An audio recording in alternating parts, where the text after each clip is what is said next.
Yeah, it does. right? I can't take it enough. No? I All can't. right, good evening, everyone. Welcome to the January 29th, 2025 Abington Finance Committee meeting.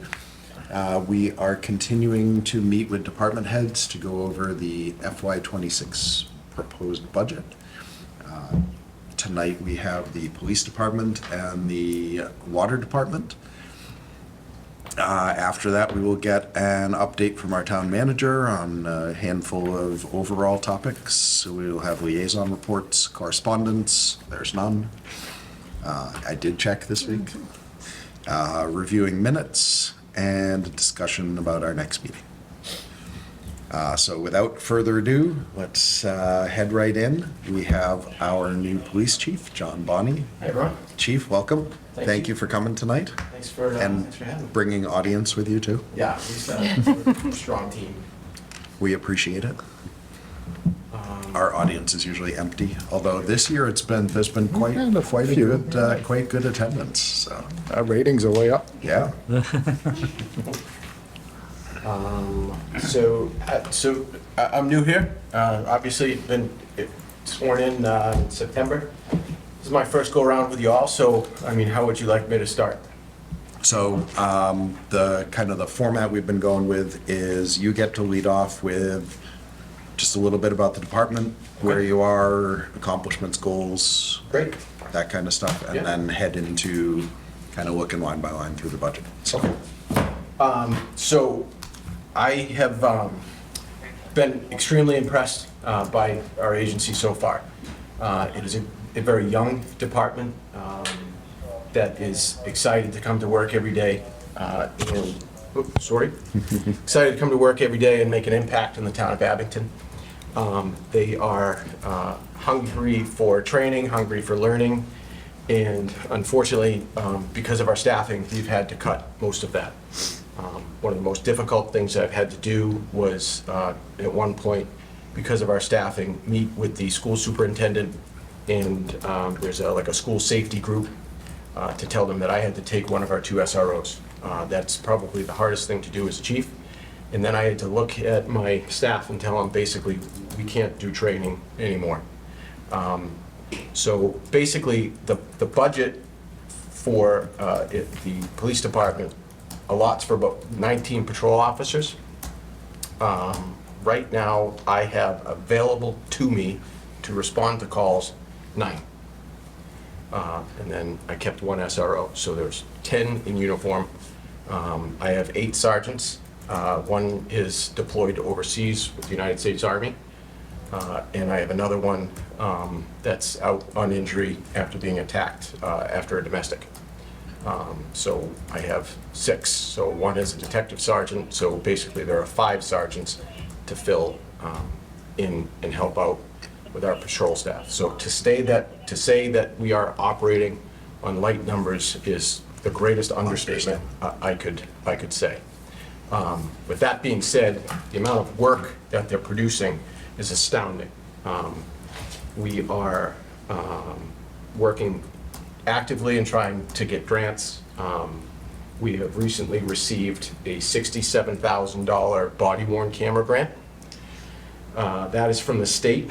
So that particular grant, we do not have body-worn cameras yet, by the way. That particular grant is only used for equipment. It cannot be used for storage. And as I get into that, you'll understand really what that means. That does add with previous last year, when Chief Del Papa was up here, he explained to you the small rural body-worn camera, 50,000, it's 48,000 actually that we received, $48,000 body camera grant. And then, in speaking with the town manager, we have $10,000 from Maya we can use for body cameras. So we are in a very, very good position to sort of implement body cameras. And we came to an agreement, the town and our patrol union, Monday, and that includes their agreement to go forward with body cameras. They're on board with this program. As most agencies now, years ago, law enforcement, we fought it. Then we realized, hey, we're doing a really good job, and this can be used to help us here. So The deputy chief is got a ton of experience with drones. He obtained a drone grant, so we are in the process of training basically a drone unit within the agency. Since I've been here in September, I can count already a handful of times where a drone would have been helpful to us, that we had actually called out a drone, then called one off because we found what we were looking for. This is going to be a game changer for us, that we don't have to wait for this type of service. And this was a grant, so it didn't, you know. Is that, can you just, like, what do you use the drones for? So the drones will be used for, you know, looking for missing people. The first time I wished we had a drone, dispatch was calling us saying that a train conductor was saying that he hit a pedestrian somewhere along the route in Abington. And I mean, there's, you know as well as I do, I'm not telling you anything you don't know, there's a length, it's, you know, a full length, I don't even know how many miles of track we have, but it's significant. So trying to find a person, a pedestrian that was struck by a train, you know, we got to be quick. I mean, it was a serious injury. Two of our guys hopped the fence and provided immediate aid, and somehow, some way saved this man's arm. I don't know how he didn't lose his arm. Not only did he not lose his life, but he didn't lose his arm.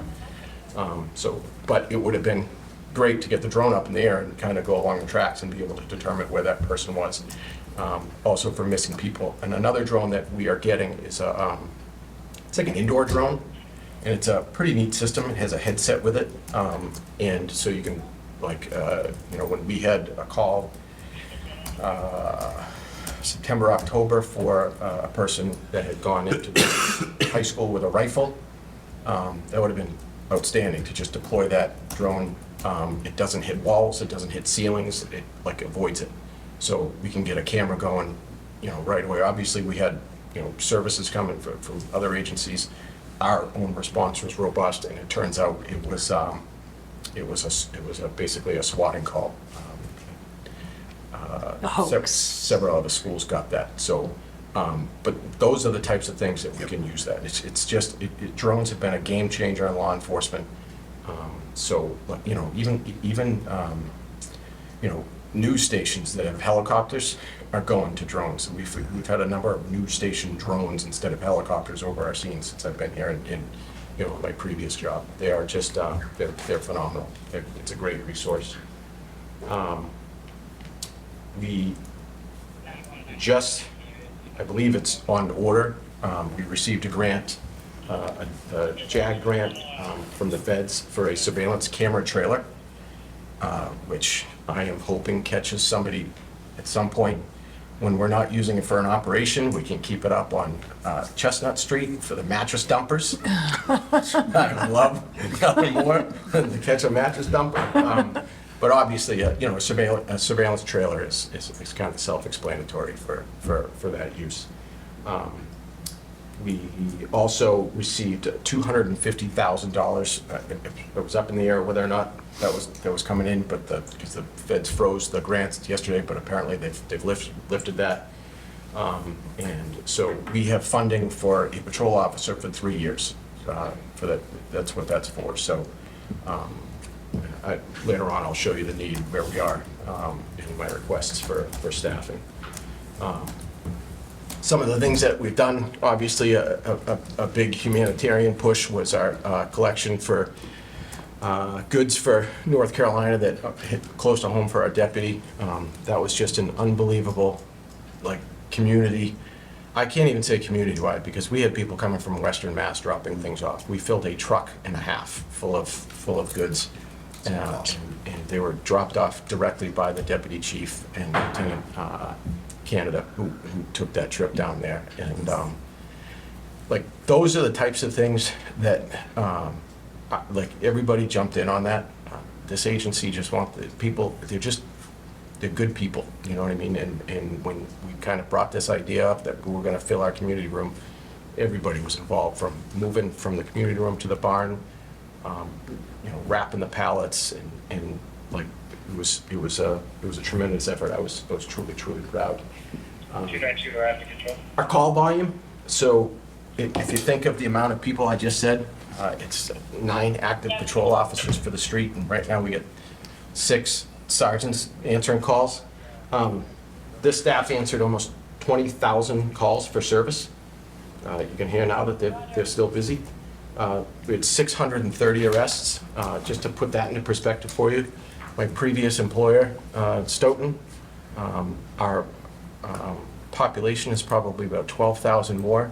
The patrol staff is double, and we had 110 less arrests. I mean, that's just an astronomical amount of work. So 630 arrests for 2024. 489 reportable car crashes. That's not the amount of car crashes we responded to. Those are the car crashes that we took reports for. We don't take a report on all of them. It has to be, ballpark over a certain amount. So 815 incident reports, so it's not, it could be a reported crime with no suspect, or a property dispute, but each time an officer writes a report, they're coming off the street for about an hour, and then we had 1,300 citations written. That does not include verbal warnings, so that's not car stops. And our firearms office issued in 2024 almost 1,300 firearms permits. So it's a very, very, very busy town. It's a very busy police department. Their efforts really need to be lauded, but they're getting tired. They're working a lot of doubles, and so basically my wish list here, my proposal, if you want to go to the packet that I gave to you, I break down a little bit of our staffing. So like I said, it's 19 patrol officers is what it was budgeted for. If we look at the packet that Andrew gave us, on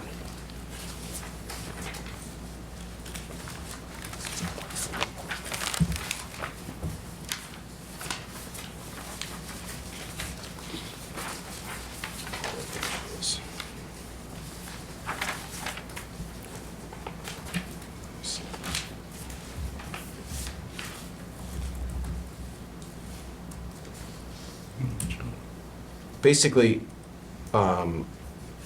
in 2022, the Abington Police Department, there's a breakdown of the previous years that I'm trying to find.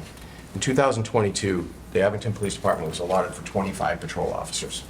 And at 19, that's not anywhere close. When you have a department that's so small, when you're talking a difference of 6 officers, that's huge. big. Like, we have 2 patrol officers and a sergeant assigned per shift, which for me, when I found that out, I was kind of sure that's just not enough. I have spoken with officers. They're not uncomfortable with that. They're just kind of used to that. That's what they've grown up in. But to me, that's not enough. If we got back to that 25, I'm asking basically to expand our budget to pay for 22 officers this year. But I know times are tough, but we really have to take into consideration that our guys are working, well, actually, let's just go to this page here in the packet that I gave you. So that's the month of January.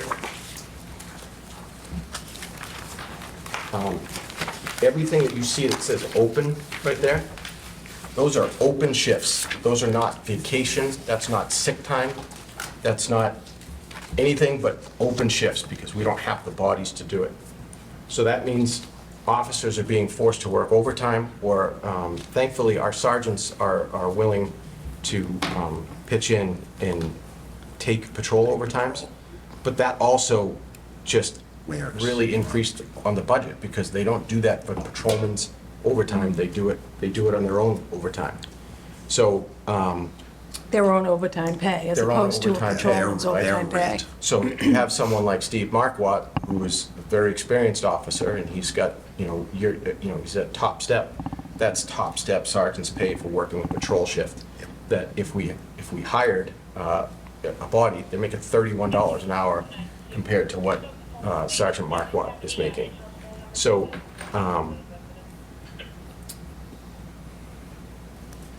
if you look at, oh, I've got it here. Yeah, so in 2023, I'm sorry, they had it budgeted for 25 patrol officers. In 2024, they dropped it down to 22. And then last year, to pay for contracts, and I totally get it, having the officers make Quinn Bill pay was the right move, because without that, retention is impossible, right? Well, and additionally, it's probably important to point out, it was not that we were not trying to fill those positions, but we could not fill the positions fill the either. positions. One of the It biggest was- reasons that the number in the budget dropped was because we had been unable to fill the positions. Yeah. And looking with the previous chief at the budget, looked and basically said what was the most we were going to be able to fill, Yeah. and we funded for that. Okay, so, Knowing that it wasn't the ideal number of slots for the department, but it was for that year's budget to meet the budget and to try to fiscally do things correctly with what was possible for that year. yeah. To set that as the level of staffing. It was not intended to be a permanent decrease in. Well, that's fantastic to hear, because I'm here to tell you that 215 Central Street is Abington's version of Field of Dreams, because if you post it, they will come. So what we have done is, and I will make a promise to you right now, that if this time next year, if I get the move up to the 22, if I don't have 22 either given a conditional offer or at the academy or in place in Abington, I will not ask to go to 25, because that's eventually where I want to get back to. So in April, the town will have an election, and it's basically step 3 of 3 to leave civil service.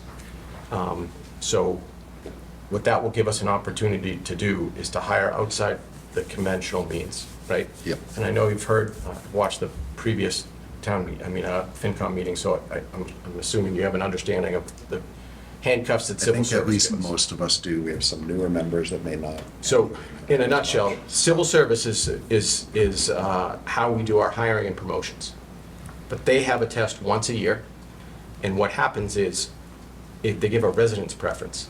So first, you have to hire, it's only Abington residents that take the test. So let's say if test taker A is from Abington and gets a 70, but test taker B is from Brockton and gets a 90, test taker A with the 70 is higher, right? But the last time we had a civil service test, I believe that we had 12 applicants from Abington. So we weren't able, we exhausted that list like that. So what we have done, the deputy chief and I and the lieutenants are meeting frequently, and we are basically on a recruitment and retention mission. So we paired with this company called Police App.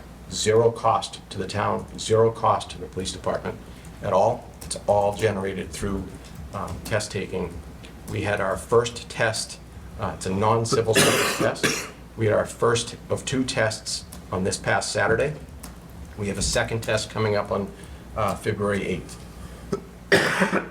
We already have 26 applicants that took the test, passed the test, and want to be Abington police officers. We also know of other people that have taken the test that have yet to apply, because the closing date for that is February 15th. I'm telling you, so I'm trying to hire 5. I'm losing an officer to the Orange County Sheriff's Department in Florida in mid-March. So we're losing another one.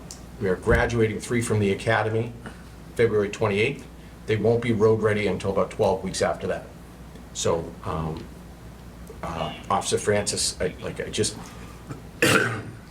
gone are the days, I hope, anyway, that we lose officers to similar sized departments. If officers need to leave for improving their financial status, for opportunity, when I first started, we lost one to Quincy. They have a tremendous contract, bigger department, lots of opportunity. She's a great police officer. I told her if she didn't like Quincy, she could come back. I'd welcome her back. And Officer Francis is the same. But they are moving, Officer Francis is moving out of state. Officer Sayers went for opportunity, and I can only shake her hand and wish her well. But if we are allowed to leave civil service, we can have a constant flow of candidates to pick from. So we'll be, like, if I know someone's leaving, that's when we'll start interviewing and trying to do background checks. So. I don't think you're gonna have any pushback on the civil service on this. Yeah, out of the table I at hope this not. point. I hope not. So, It's definitely been a topic for years. yeah, Yeah. so, Yeah, we've had the exact same, I don't know how long I've been on this thing. It's literally been the exact same thing for however long I've been here. Like, you literally can't fill the spots. right. This way we Which is can though. Crazy, yeah, Yeah. so definitely, yeah. So, basically, there is an academy in Linfield in June. So if we get out in April, we will have 5 people in that academy in June. I know we will. So, and that will get us to 19 that we're budgeted for. If we can work it out to get to 22, in the budget, you'll see the breakdown at the sort of personnel side of things. It says student officer 1, 2, 3, 4, 5. That gets us to the 19.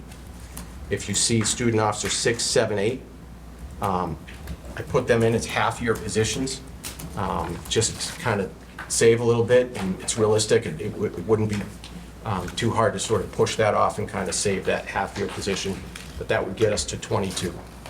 And I'm telling you, if I'm in this spot in January of next year, I know we'll have conditional offers and an academy set with 22, so hopefully we can increase. We will have positions. So we get to 25.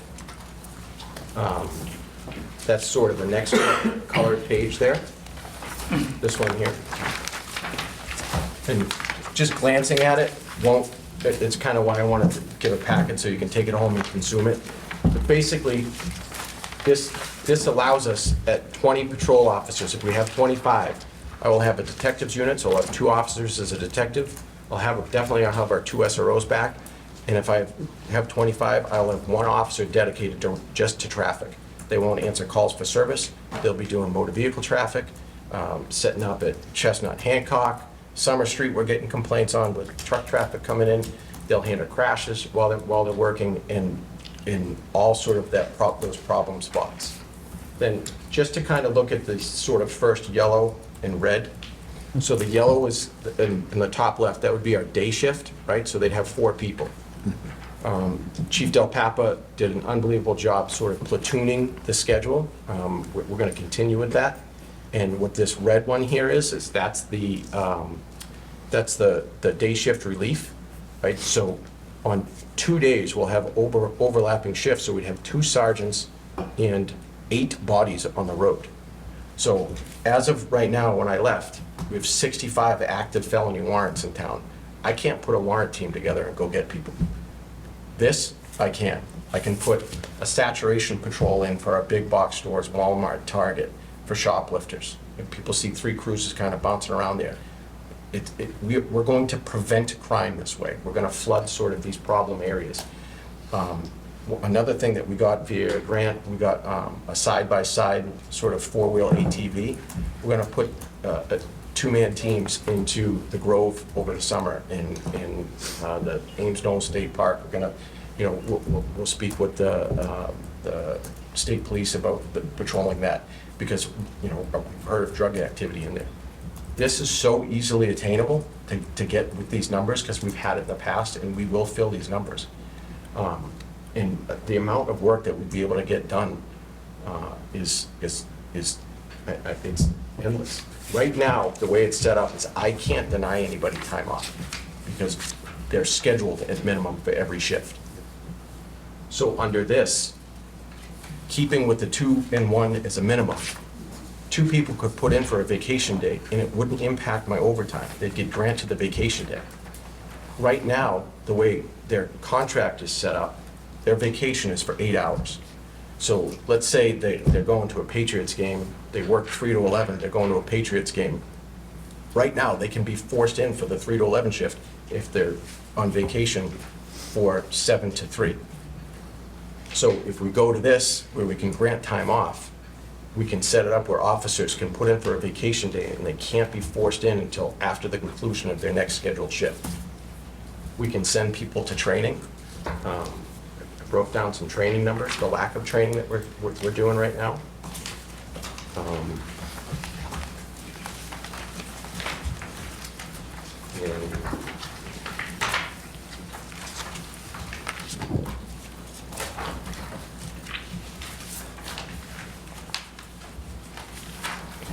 so in the full year of 23 to basically January 2023 to 2024, our department went to a ton of training, broke down to 318 days for the whole department. Not one person for the whole year, it was just broken up over the entire shift.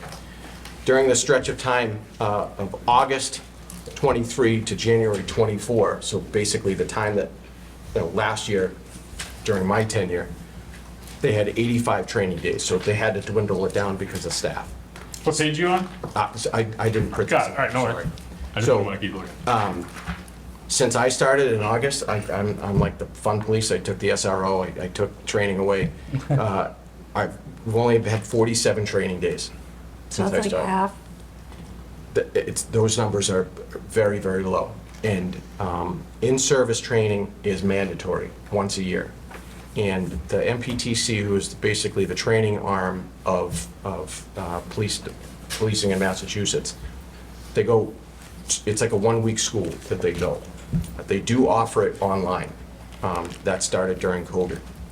One of the things that I had to do was I had to mandate, not only do they not go to in-service training, but they have to do it online, and they have to do it on shift. So it's the only way I could do it. If I sent people away for a week, then officers would be forced on doubles for an entire week. And I just can't do that. Like, they're quite literally exhausted.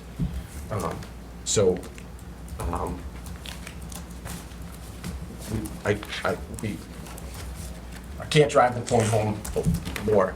I'm hoping we can get the funding for this. So to accommodate for the contracts, and For the training or for just the new people?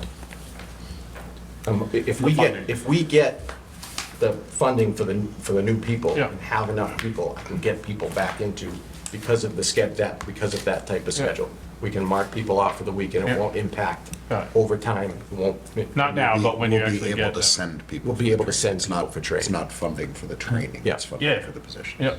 Yeah. So, basically, looking over the sort of the line items, the Chief, real quick, we gotta. sort Yeah, of. just the patrol count I see, then back when you had that many patrol people, the department only had 7 sergeants or 6, I can't quite tell, and only 1 lieutenant. Now you're saying you're gonna get up to less patrolmen, but 2 more sergeants and 1 more lieutenant. No, I'm not asking for any more supervisors. So right now, we have 2 lieutenants and 8 sergeants. That wasn't the fiscal year 25 request, though. That's what I walked into. That's what I walked into in September, was 8 sergeants and So I think, 2 lieutenants. I think what Chris is asking, this page in our packet, Yeah, Yeah. where it says FY '23 budget, 25 patrol, 7 sergeants, 1 deputy chief, 1 lieutenant, for a total of 33. The '24 budget says 22 patrol, 6 sergeants, 1 deputy, no lieutenant, for 29. '25 request, 19 patrol, 8 sergeants, 1 deputy, 1 lieutenant, for a total of 29. And then it says total with cadets 32, total with cadets 35, I'm not sure. That was if from that's last shifted. year. yeah. I'm not sure Yeah. if that's shifted over. So what happened was, in year 2024, FY '25, 25 is right. they, like you said, they hadn't been able to hire, but the administration felt there was a need to promote some more. And sergeants, we didn't have a detective sergeant at the time, so they promoted a sergeant in order to have a detective sergeant. So basically, with the 8 sergeants, when Sergeant Cleese comes back from his military deployment, I'll be in a position where I'll have 6 sergeants for patrol. I will take a sergeant and put him strictly in an administrative role. We are currently, right now, going for MPAC accreditation. We did not get reaccredited last year.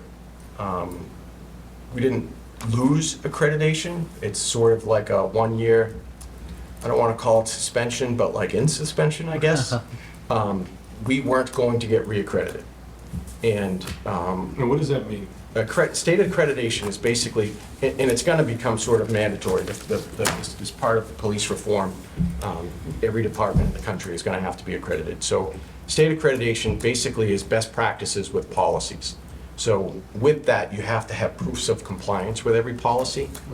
I don't even know how many standards there are. It is a massive undertaking to get accreditation. So with every standard, you have to show proofs of compliance, and some of them are monthly, and some of them are annual training that you have to hit. So right now, we are in the process of, we have an accreditation team by the deputy chief and Lieutenant Simmons. Lieutenant Simmons is one of the people that were promoted, and he is basically an administrative lieutenant. He oversees the administrative side of the house. The other lieutenant is Lieutenant Canada. He is our operations lieutenant. Quite literally, there couldn't have been more perfect placement than these two. They are Lieutenant Canada is so knowledgeable. He's on the Metro SWAT team. He is defensive tactics instructor, firearms instructor. He is perfectly suited for that position to oversee the operations side of the house. The administrative side of the house is, believe it or not, it's far less, there are no TV shows based on accreditation. I'll tell you that. So, Not yet. the administrative sergeant that I will put in place is right now would be Officer Feely. He's going to be in charge of writing grants, ensuring, accreditation standards. They're rewriting policies. I looked at a number of policies since I came in, and we're rewriting those, but they have to match the standards for accreditation. On top of that, what MPAC did, who's the governing body of this accreditation, they did this awesome thing, and they switched over to a company called Power DMS for their standards. So the computer system essentially that we used for our policies was called PMAM. And they said, years ago, we could use this, it would be no problem. And then they jumped into bed with Power DMS. So now we're basically having to make, it's not mandatory, but it makes everything a whole lot easier. But Power DMS comes with a cost. So Power DMS was purchased sometime last year, and we are now kind of dumping all of those policies over for PMAM. It comes with quizzes. Our officers are taking quizzes on new policies. So basically, they hadn't been able to hire patrol officers, but they filled a need, basically building a command staff to make this place run. So that's why you'll see additional sergeants that you didn't have before. So they did take from patrol, but they aren't filling the patrol positions right now. Yep. But we just have to backfill the department, and that's kind of where we're at. So, Chris, I think, for me, looking at this page, I think where the confusion came in was where it says FY25 request up in the top right, Yeah, because we're in the middle of FY25. That's not request. yes, yeah.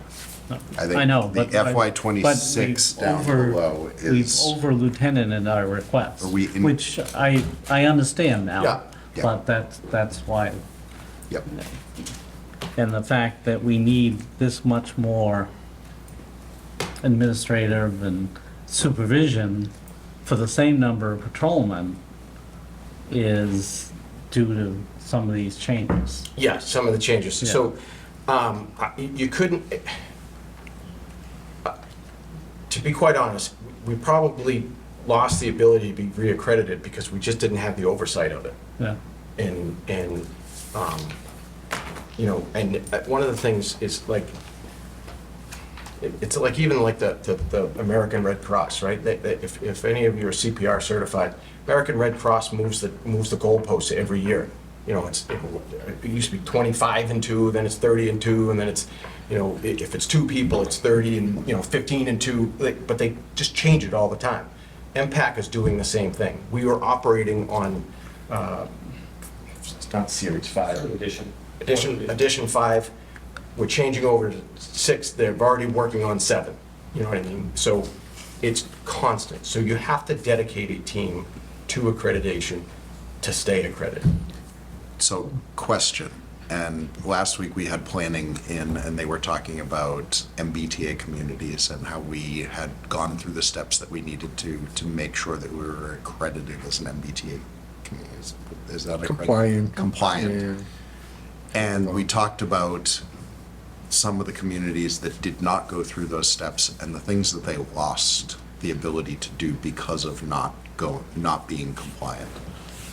What do we lose for not being accredited? Like, what impact does that have? So I think there's some impact on insurance, right? With Yeah, and obviously, it'll eventually impact grants.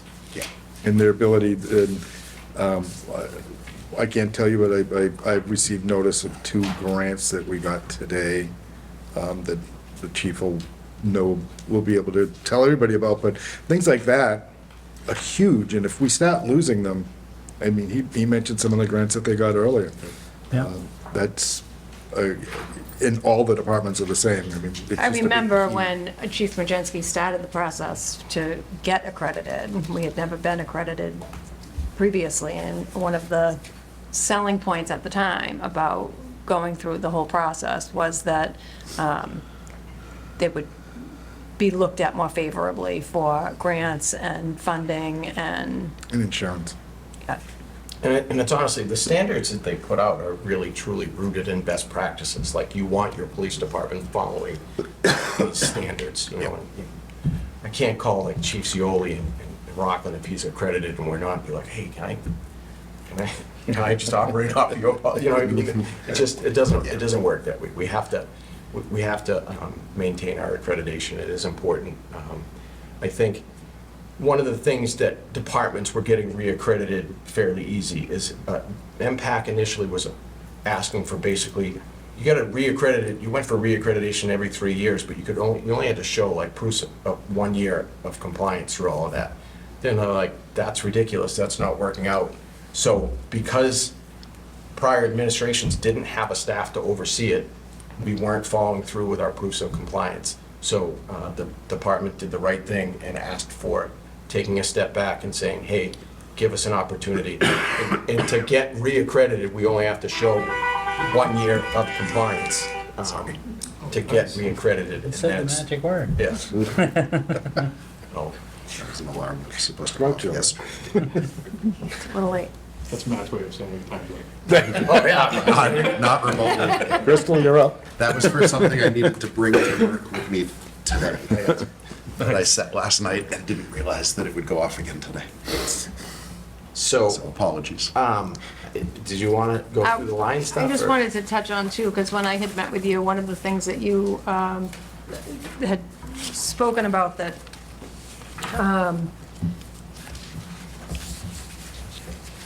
to retain officers, that you needed to have they needed to have the ability to not just be stuck in that position Yeah, indefinitely, right. right? So you need specialties of some sort. You need some Yep. way for them to have some form of growth. Yeah. So otherwise, they're going to leave and go to a department that does have an opportunity for growth. That was, so if you look at that, that's what I'm talking about. We'll never have a department that we can have a dedicated anti-crime unit, like some are bigger departments. But we can look at the schedule ahead and our patrol lieutenant can say, okay, this is what we're gonna focus on now. Sergeant Sanderson, once a month, puts a traffic plan together for us. It's unbelievable. We get the numbers of how many stops we've had, basically breaks it down to, streets, crashes, days of the week, but he puts out a monthly calendar of like where we wanna hit for traffic. We'll be able to do the very same thing for things like warrant service in traffic and anti-crime and saturation patrols and all that stuff for that. And we'll start getting accredited. So, start getting trained up. When I first came in, I've had this conversation, we had a sergeant's meeting yesterday. I want to know what people's goals are. Like, I don't want people to be stagnant. And if we have an opportunity to send people back to training, I had an officer, it was a patrol officer, and this person has only been on 3 years, sit across from me at my desk and say, I want your seat. And that's awesome. I don't ever, the deputy chief and I have talked about this 1,000 times. We want to make this place have a progression where no one else will take our seats that doesn't currently wear our patch. But we can't do that unless we can send them for training. So it's,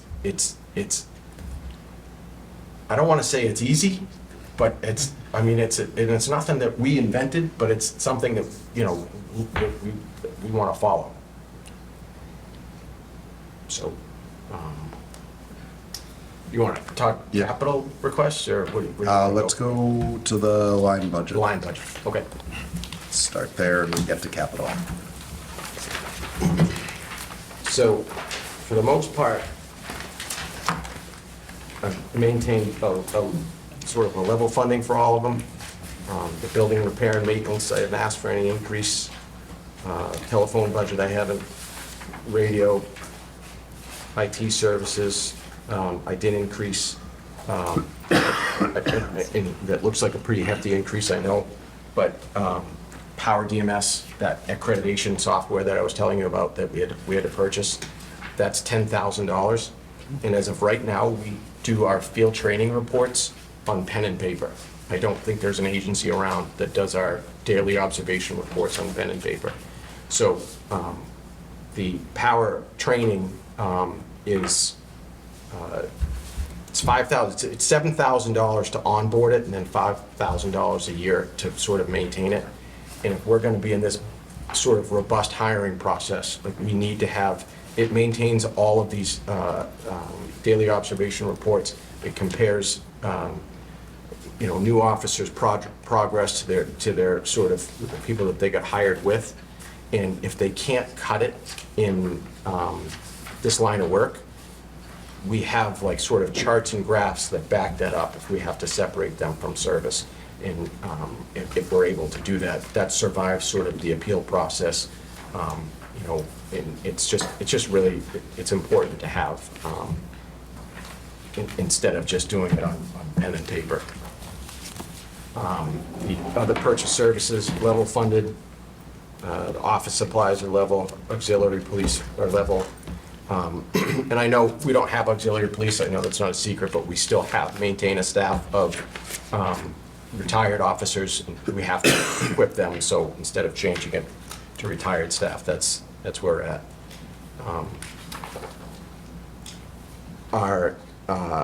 The police side anyway, for our Holbrook Regional Communication Center, for dispatch, will increase to $191,336. The fire department will have that same. The vehicle supply budget, I did not increase. Dues or fees, training, equipment, yeah, I think that's it. Is there one more? Curious about the increase in overtime. If So- we're able to fund these additional positions, why would more? So it was difficult to try and kind of budget that. So if you look at, I increased that slightly. But if you look at what the actual was for FY '24, it was budgeted 130, but they spent 416. Yeah, I was looking at the increase there and then I went backwards on the line. Yeah. Which anyone watching, do we have that up on the? Yeah, we have that up on the screen, so anyone watching But this if- video can see. If we go back, the FY '24 actual was 3+ times what we had actually budgeted for. The FY '23 actual was more than 2 times what we had budgeted for. The FY '22 actual was more than 2 times what we had budgeted for. So it's hard to look at the budgeted and think that that's what we were actually spending on that line. But, So- But the salaries, the actual salaries were lower in those yeah, years. so when you combine the two, they Yes. were right on budget. The actual and the budget were practically the same. right now, as it stands, we have about 40% of the fiscal year remaining, and we have gone over our overtime budget by $125,370 so far because of our lack of staffing. So, Yeah. Are you able to make like an educated guess to say if, when these positions get filled, that overtime number will be drastically lower? 100%. I don't The think only it'll be reason I say I is- don't think it'll be drastically lower than the 180, No, meaning but like, it'll be drastically lower than the 416. right. Yes. 416 plus. Yeah. Right. Yeah, the because- only reason I say that is because I brought it up 24. Oh, it before, was and the 24. answer has always been, So- or not has always been, but the answer has been, 180, I gotcha. we're still gonna have overtime that's pretty considerable. Yes. And so that's, I think the thing that everybody on this side of the table sort of struggles with is that, like, if this number is gonna be high, then why do we have to continue to keep doing, you know what I'm saying? So it's just, at some point, if there's some sort of parity, Yeah. So if you look at, the, not saying, by the way, I don't wanna give you people. It's- No, I It's get more of that. a, it's more of a Completely point of valid. like, maybe we have to budget better with saying like, all right, this is actually how many people we actually need. yeah. So if you look at the 368,000 to the 3 million for the FY request, at $3,628,025, right? That is for essentially 19, which is what we've been budgeted for. Our department cannot operate on less than 19 people. So 115,000 of that 3,628,000, 115,000 is 3 half-year positions. So that's basically kind of what we're kind of budgeted for now. Our officers just signed a contract, so these are with updated numbers with the contract in there. So, like I said, that's for 19, it's for 22 patrol officers, but of them. 3 of them are at half year. So, it can be a little bit less. We can use the COPS grant for one of those positions. Yeah. And so it can be a little bit less, but that's the number. I mean, that's the number. The 180,000 for overtime, I do think is a realistic number. But I, to be honest with you, I've been So, here just- for 4 months. It's hard to get a gauge on what this is. But I don't think 140,000 is, So to clarify, you had said that right now in time, we're over 100,000 over the FY '25 overtime budget? yep, we're So- 125,000 over. So we're at 265,000. 265,370 in So overtime. We're well over the 180, so 180 would be a significant decrease from where we're at right now. And we still have, But how much 5 under are months we in left. salaries? that's a good question. Our salary line right now, we have about 38% of that budget remaining. Remaining. So that's about right in line. That's, All right. Because in '24, they balance, so it's really the balance that we're concerned with. I know you're concerned with And- too much overtime makes your offices go, wear out. But, from a financial standpoint, so you also have to look at too, we're gonna have some increases with more bodies. You have more uniform allowance, things like that, Yeah. That, to get somebody through the academy costs about $10,000. We have to front that. Coming out of civil service, basically, we gotta turn ourselves into kind of an HR department. There is no agency around that's not paying for the kids to go to the academy. It's just not happening.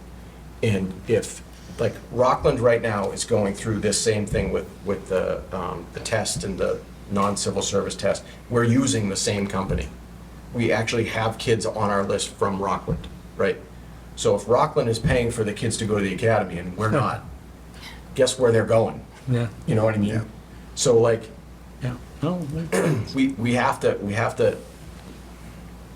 take that into consideration. Are there any places that you've level funded compared to budget that the actual, like, I'm looking at shift differential, and maybe that goes up just because you have more people.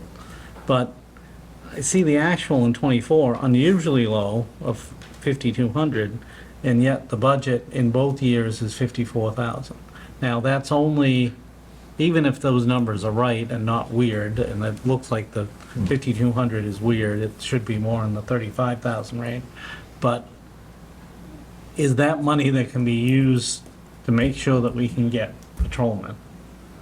I'm trying to figure out ways that we can financially handle the staffing without reducing the staffing. You know what I mean? Yeah. Is there some place here that you said, oh, I just left that level funded, but it's not really level funded because it's just level budgeted, not level funded. That's really, in essence, that's what it is. So, I mean, it is hard for me, you know, I can sit and look at numbers from yesteryear and things like that to predict, but Yeah. there's really sort of no opportunity for me to look at where the staff was kind of fully staffed and how they were operating, and then take into consideration raises and That's fair. shift differentials. So the shift differential actually will go up. If you look at that sort of color coded, Yeah. if we have on midnights, if we have 4 officers on, they're all Yeah, getting that yeah, 8% okay. shift differential. All right, yeah. But those are contracted, you know, I mean, those are, No, I'm just, I know where we're headed as the town, and I'm trying to figure out the best way to get you what you want yeah, I thank you. without having to cut things that we really need. I think when, you know, when it comes down to it, there's a level of service that has to be maintained, and we're hanging on right now. Okay. And I think in speaking with the people that we work with, they're being driven by hope. You know, we've sat before them. The deputy and I are very forward-facing people. We have conversations, one-on-one conversations, group meetings, and not just in the building, but in the town. Like, people in the town have said, what do you need? And it's bodies. Like, we just need bodies. You know, I gotta be honest with you. The recent homicide, I have been a part of a number of homicides in my career. I wasn't able to attach detectives to the state police detectives to kind of do a joint, you know, our detective sergeant did some interviews in the first night, but there was no opportunity for me to take my unit and immerse them with the state police. This town's too busy for that. There's the amount of property crime that's happening. And I hope people at home aren't thinking that I'm talking about Abington like it is this crazy, crazy town. We put out numbers there because I promise transparency, and you know, people like hearing those. But this is an unbelievably safe town. Like, to be honest with you, we're not moving because we don't want to move, but I would absolutely move to this town. For the police and fire services, for the schools, like, what a great community. But we're hanging on by a string on Central Street because we just don't have the bodies. So to maintain a level of service as high as we're doing it, if we don't get them, I don't know where we're going.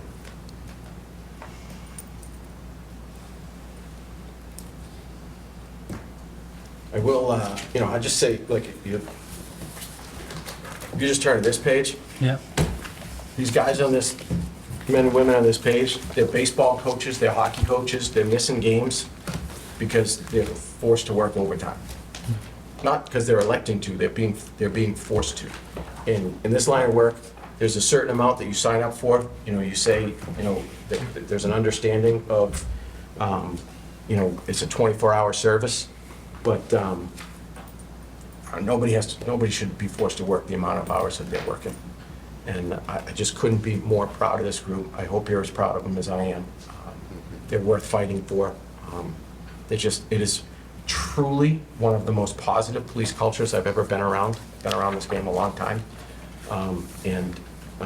They're excited about getting the opportunity to help shape the future of this department, being in field training. We're going to have them be a part of panel interviews and things like that. The future of this agency is so bright.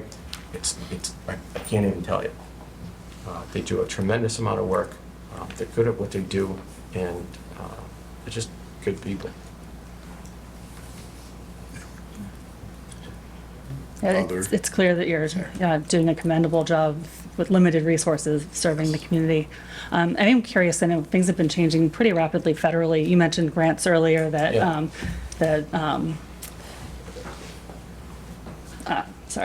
the freezing of federal funds was rescinded. What, are there other ways in which the town's being impacted? Like, for example, federal law enforcement has increased. Is that affecting day-to-day operations or resources in the department at all? No. So, are you talking about ICE? Is that what Yeah. you're referring to? So ICE has got an unbelievable mission ahead of them. I know ICE agents. I actually spoke with Eric Itzpatenis, who's the general counsel for the Mass Chiefs of Police, about this very issue. There's a decision called the Lund decision that came out a few years ago and basically says that police departments cannot hold somebody on a civil detainer, right? So if we have someone in custody that has a civil ICE detainer, they get alerted through just because we're running their records. And they're law enforcement, ICE is law enforcement. So they have alerts and they'll call us and say, do you have so-and-so? And we have to, law enforcement sharing is going to happen with ICE. So if we have them in custody, the answer is yes, they're here. We'll tell them that either they're being held without bail, their bail status. If they say we're coming, they know we can't hold them beyond that, right? So if there's a $500, this actually happened recently, if there's a $500 bail, this one, I actually called in because there was a shoplifting at Walmart, turned into a violent confrontation, and one of my sergeants ended up in a hospital. He was arrested, placed $500 bail, stole a $40 pair of pants, but he came with $500 cash like that. So he was bailed. We did not hold him. We were contacted, we didn't hold him. But if, say, ICE calls and says, we're gonna be on this street, we believe, based on history, he's got a history of gun violence, we will put people in the area.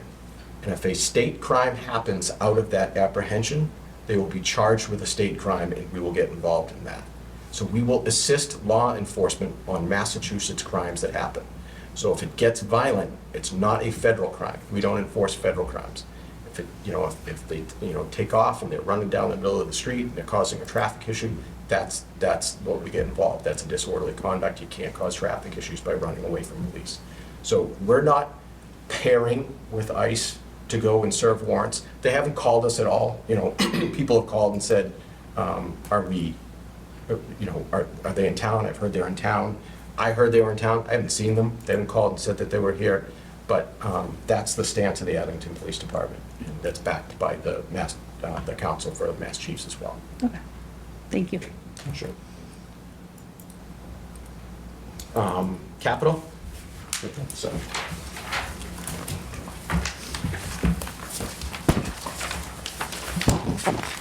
So,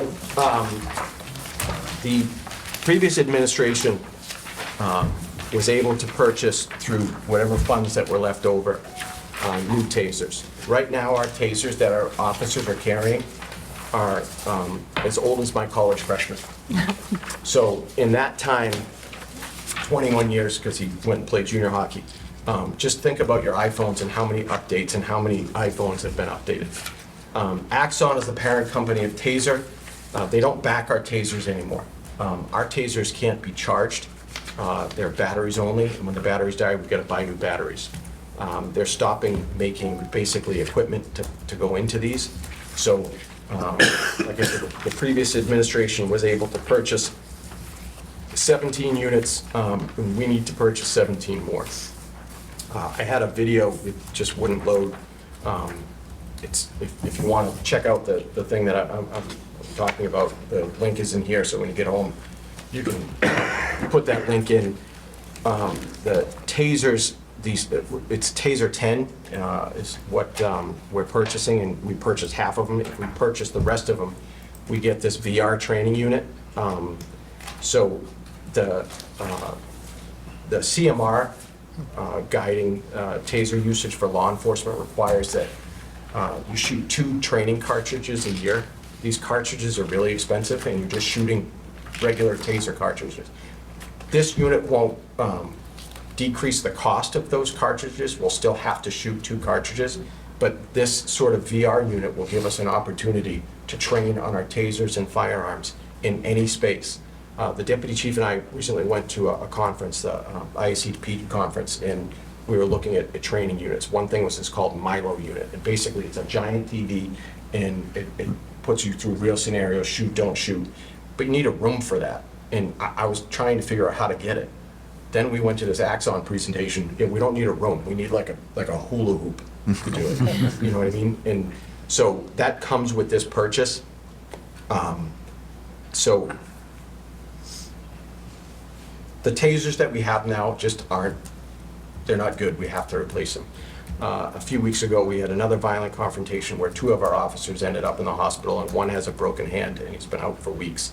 We tried to tase him. There was a clothing disconnect, and had he been by himself, he would not have had another opportunity to tase him.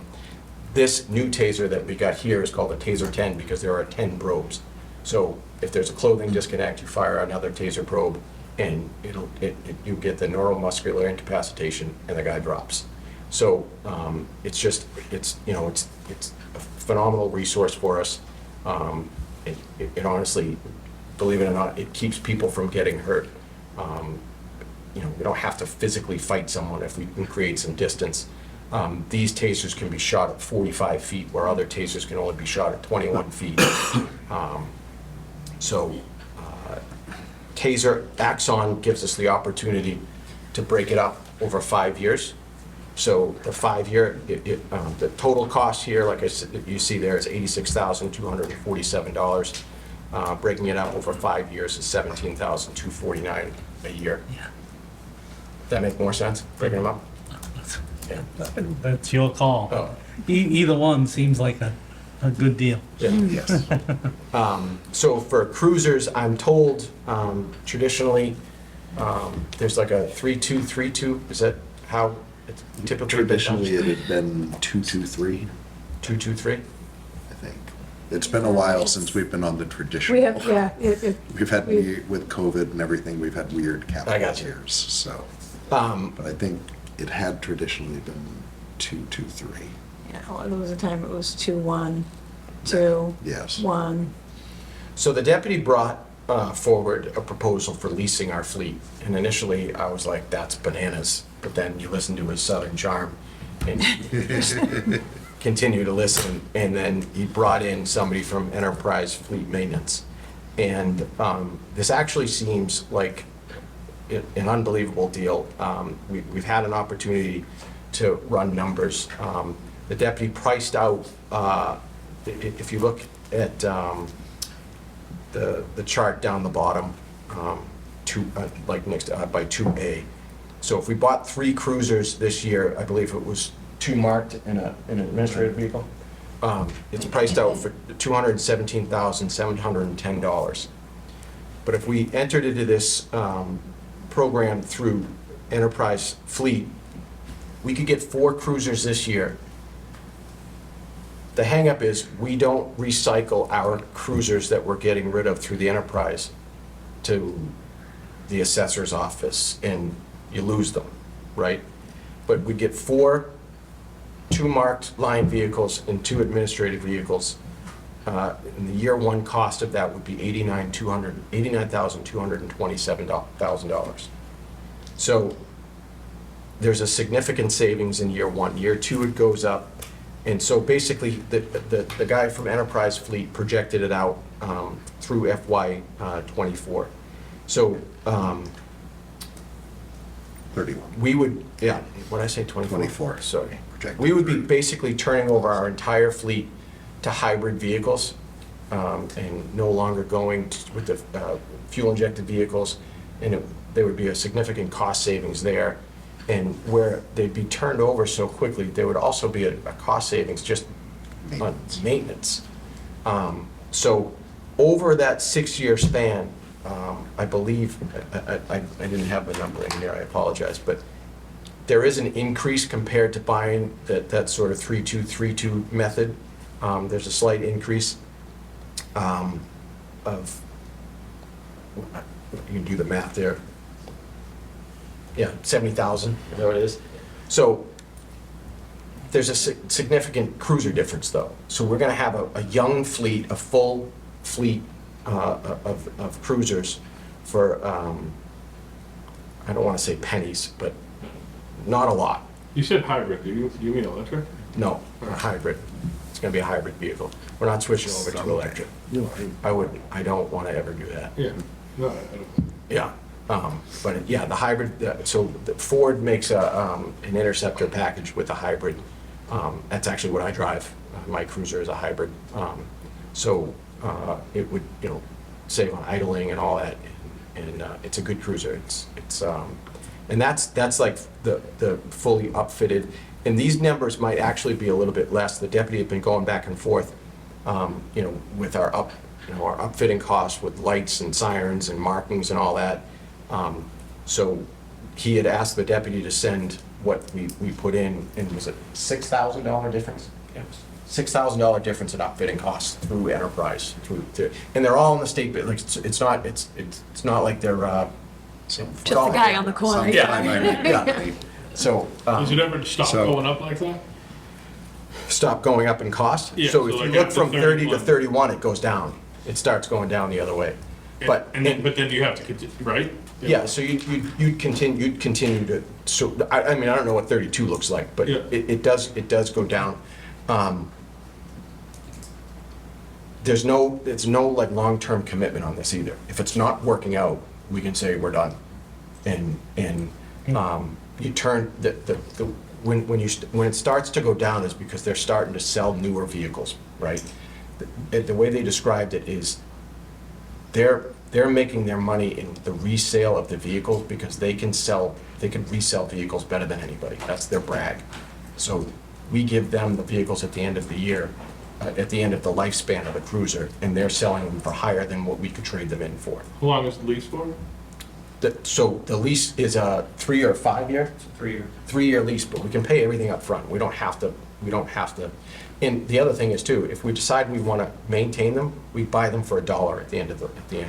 We can maintain them, and you buy them for literally $1.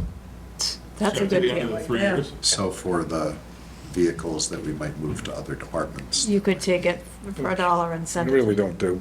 yeah, we've You've done it in the done it past, but once or since then, twice. I was gonna ask you we've how- bought vehicles I was since gonna I've been ask you here. how many we've actually Even for $1. recycled that way, but What's that? I'll Greg will take them off your hands. We have the finance committee fleet. I don't think these are your type of vehicle, right? You don't know what I need here? Greg needs all kinds of vehicles. I point out too, you said you've done totals here, but on present value basis, because Yeah, your expenses are weighted further down, it's actually closer. You know, the value now of doing this, because this year it's 89 versus 217. Yeah, it's Yeah. higher later on, but Right. those dollars are cheaper.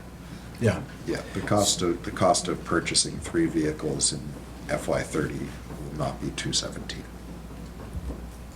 Probably not. Yeah, so we try to consider that inflation, but the reason why we kept the numbers the way they are is they'd be inflated on both sides, right? Yeah. So, but I will say, like, some of our administrative vehicles, the deputy chief's driving a vehicle with well over 100,000 miles. The Lieutenant Simmons driving a vehicle over 100,000 miles.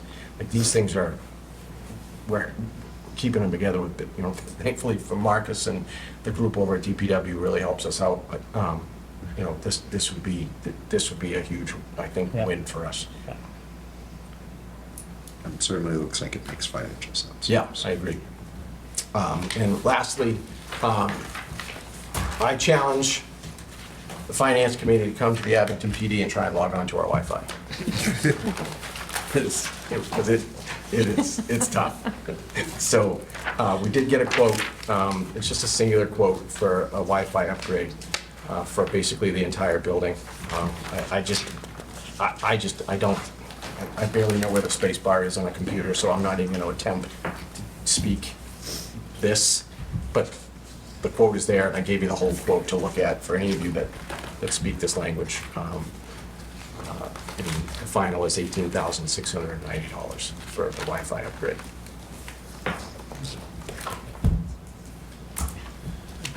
Questions for the chief? Thank you.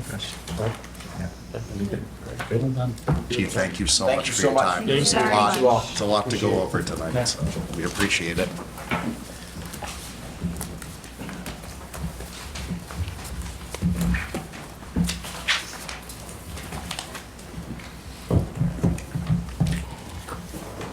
Yeah, you did a great job back then.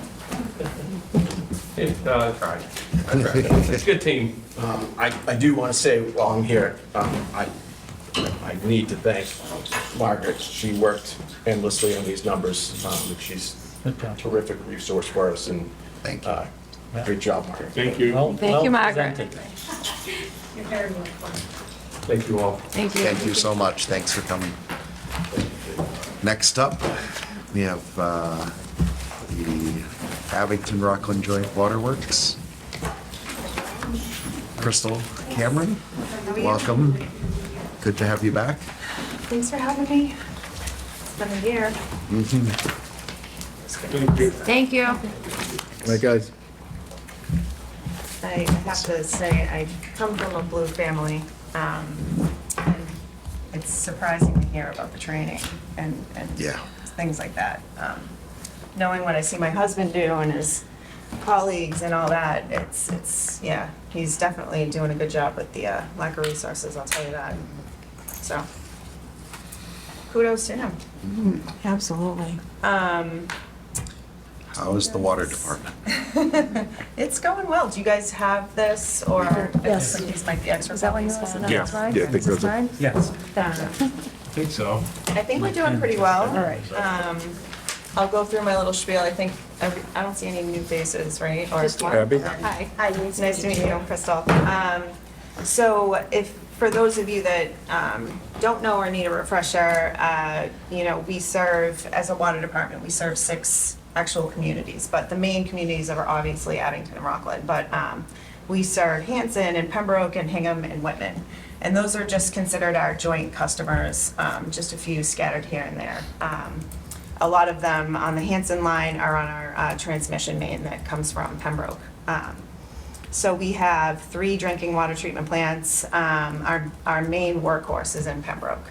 So we pump water all the way from Pembroke into, the majority of the water goes into Abington. And then it goes right up Union Street into Rockland as well. So that is Great Sandy Bottom Pond water treatment plant. And then we have one in Hingham Street, in Rockland, which is Hingham Street, which is the big PFAS issue one. That water does stay pretty localized to that area over by Home Depot in Rockland and in that corner, but we'll touch really quick on the postcards. Everybody does get the postcards because we're all interconnected. So we do have a hydraulic, understanding of where the water goes, but, at any given time that can change because of an event, like a water main break or something. So we want everybody to be informed as to what's going on. And then our final, smaller station is Myers Ave in Abington, and that's our well field. There's 3 wells there, and we're putting a 4th one online with our PFAS project for a little bit of an expansion there. When's that gonna be done? That is going to be done in 2026. Nice. So we're looking forward to it. Yeah, I have some pictures and stuff to show you guys. So we're trucking along pretty good. Can you please promise me that when that is completed, that you will advertise the absolute heck out of I will, that, yeah. please? Yes. Because I'm sure you guys get a lot of questions. I do. Yeah. And I see a lot of misinformation too, that our water is poisonous, that it can't be stated enough that it's the same water. Right. What's changed is It's the the numbers. regulations. The regulations have changed. Exactly. We have the same exact water Correct. right now that we had 5 years ago, 10 years ago, 15 years ago. I would argue we have better water than we had I 5, would- 10, I would think 15 so. Well, years. probably better water than 15 years ago, but 3 years ago, 5 years ago, 10 years ago, with the the regulations changed That's from the correct. state of Massachusetts, not the, They did change from the federal government, and now they're not changing. Now they might Federal go And back. that We is, don't know. but Everything's in limbo it's right all, now. Yeah. but It's wild. But Massachusetts would, Had a had at least stricter- always been lower than the EPA. Correct. So if the EPA So, is at, say, doesn't matter 50, what the which EPA it's is not, at. we have to be at least below, meaning or below. So that's what Massachusetts, or any state can choose whatever but regulation. limit they Massachusetts wanna has a be. stricter regulation Correct. Yep. than what, I'm not saying that's a bad thing. It's No, good to, it's no. absolutely, but, it's not, You're- the town of Abington, it's Yeah. not Rockland, it's not Abington Rockland Joint Waterworks. Nope. That is, it's everywhere. And yeah, right? everybody's dealing with this problem. It's worldwide, it's, United States, everyone's The town of dealing with it. Whitman, how's their PFAS? I'm not really sure, to be But- honest, but but they Coming would- out of Brockton for most of the water. And so what would their, We get the postcards. from them, Yep. because they have the same issue? Yep. And then what about like Hanson? Hanson, I believe, I don't want to speak out of turn, don't quote me, but I believe they are having the same issue. Hanover, Braintree? Everybody, Braintree had to put in filters, yeah, same thing. So Town of it's, Duxbury's gonna spend about $40 million on yeah, their it's wells. insane. And coincidentally, this morning I was talking with one of the programmers that works for me, and he lives in Attleboro and was talking about the water issues Mm-hmm. in Attleboro and how I live in the much town of a right next door, and it's much, the same actually, he thing. just moved out of Attleboro to Bellingham. Mm-hmm. It was like, we have water again, it's great. So, Yeah. But you're working on it, and We it'll are, be done in yeah. '26. We're gonna And- let everyone know. And what happened with that regulation was, they really didn't give the towns time to, remediate everything before they set the limit. So it was like, if you find it, you have to report it, and then you have to send all these postcards out and let everybody know what's going on before you can even start the project. So it's, we just stumbled upon it really at Myers Ave. So, but we were able to shut that place down, and it's easier to retrofit a groundwater treatment plant than it is a surface. So, believe it or not, the levels at Myers Ave and Abington are higher than in Rockland, but we have treatment there, and we were able to shut the plant down before it became an issue. So, yeah, it's been a ride. But we're in process, and I'll get to that a little bit more. I have a whole timeline, but that timeline is also on my website too. So if anybody has any questions, they can go to arjww.org and they can view this whole timeline that I have here with all kinds of good info about what we're doing. And what is it again? ARJ. ARJ. www.org. www.org. Abington Rockland Joint Waterworks.org. So that's a little bit about who we serve. And then, like I said, we have 3 facilities. We have a booster station and we have 2 tank sites, all serving these communities. So we have pressure and chlorination and all that good stuff. And we're striving to meet all the regulations for the state and the feds. We're doing a pretty good job. I'd have to say our crew and the clerical staff and everybody, they're really impressing me every day. So just some of our achievements, I consider it a pretty big achievement to land that $13 million loan. I'm going to continue to talk about that because it's something we're pretty proud of, to move ahead with that project. We were awarded 0% interest on that and loan forgiveness, so that's fantastic. You can't get better than that. For borrowing, and the payments, for just everyone's knowledge, start this time next year. So I am incorporating that into my budget so that we're prepared for that. But I've been doing that over the years just to see how the budget would be affected by a payment that big, seeing as we've done borrowing in the past. So I didn't want anything to sneak up on us. Very good. We applied for a grant to what's called to deal with a special study called an M36 audit, and that deals with unaccounted for water. So you might have heard that kind of around my industry, but if we have to be under 10% for the state, so that's water like leaks that we don't know about. It's if whatever we pump out has to be pretty much within 10% of what's consumed. Anything that's not, if it's over that, is unaccounted for. So you pretty much have to figure out where it's going. So the M36 audit is gonna look at leaks, it's gonna look at water meters, it's gonna look at everything, soup to nuts, and it's a great grant. The only thing that has me a little worried is the freeze on the money. I don't know, seeing as we just landed that, I don't know how that's gonna be affected.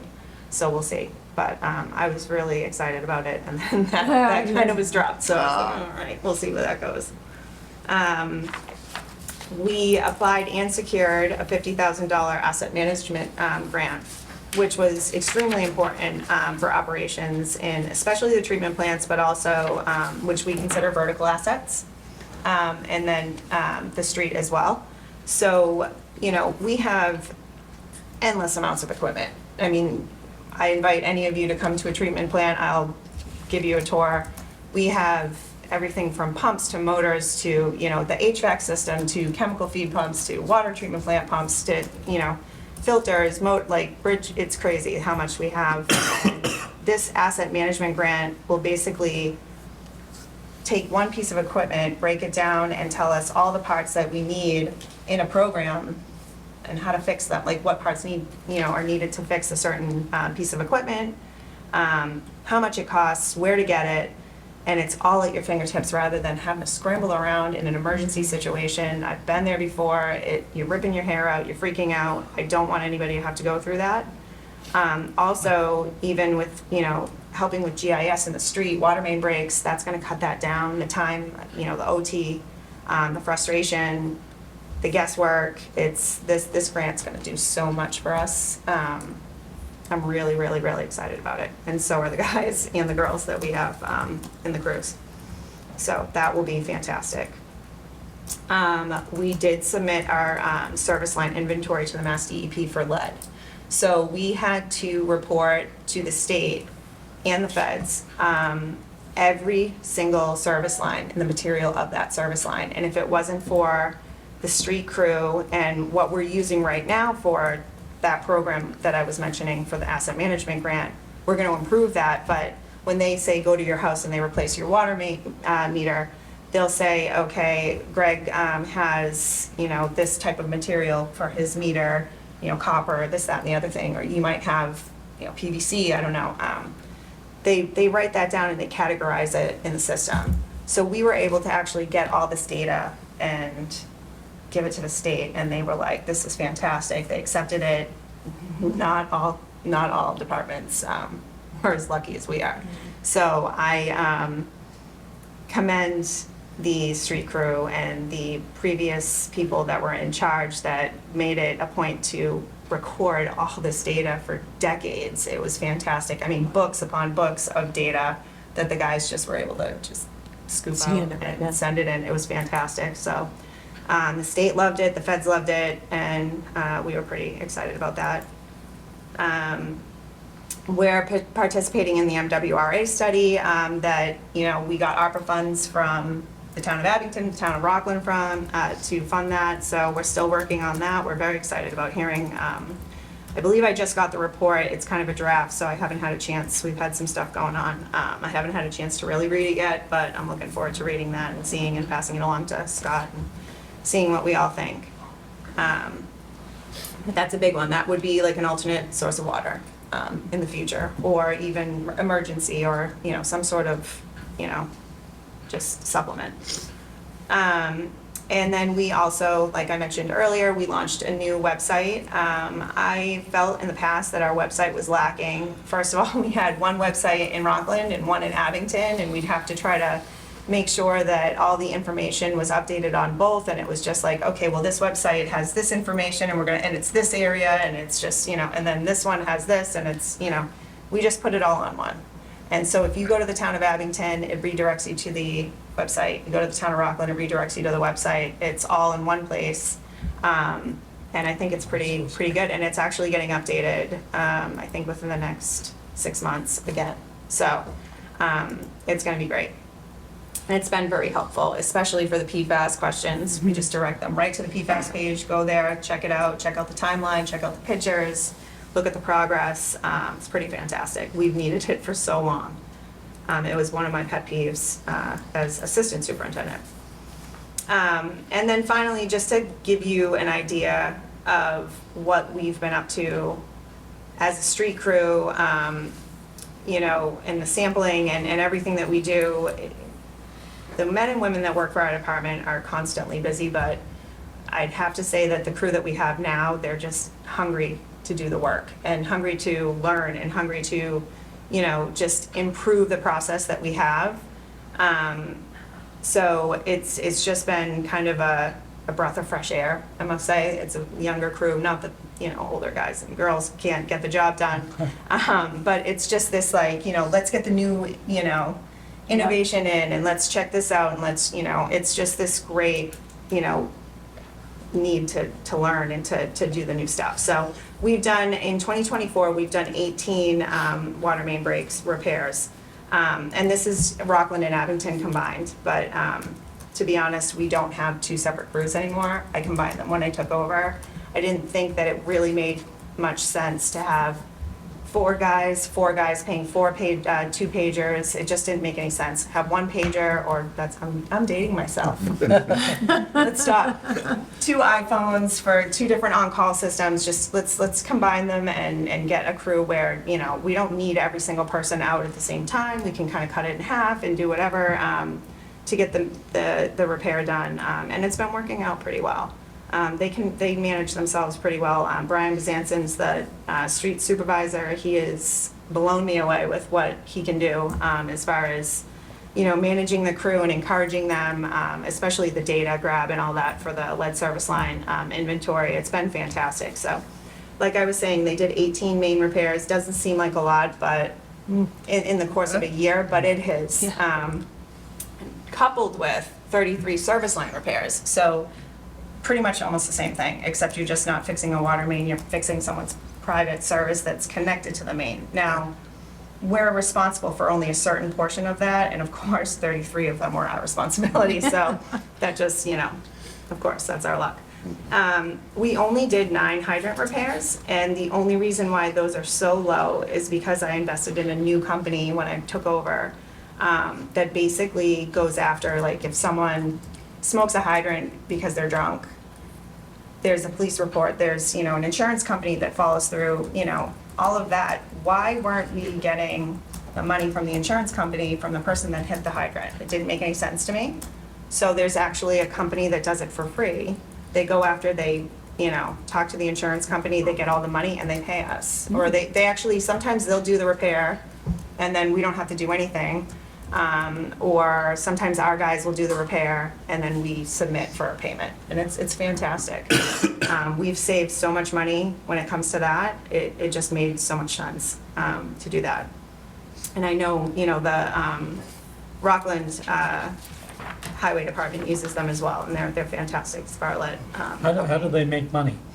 It's a good question. I don't know.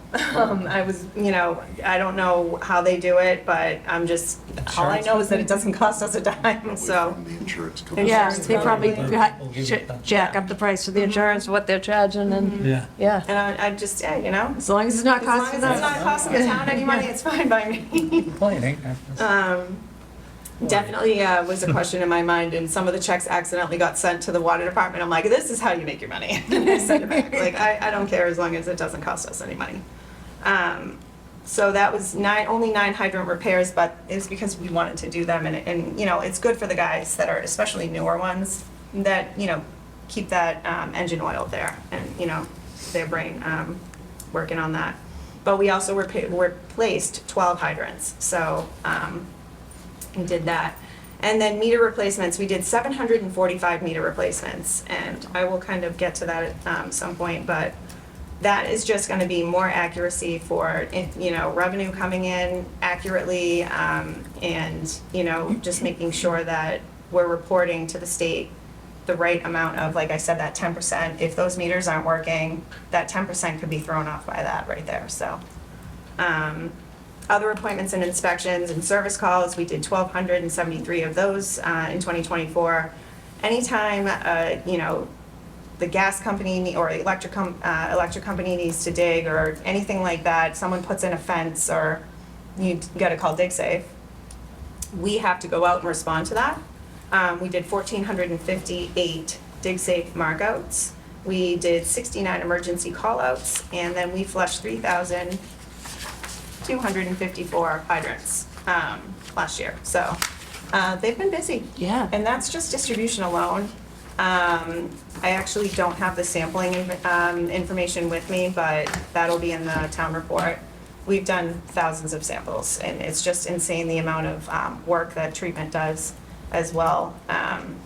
So, especially with a system that's pretty old, the treatment plants.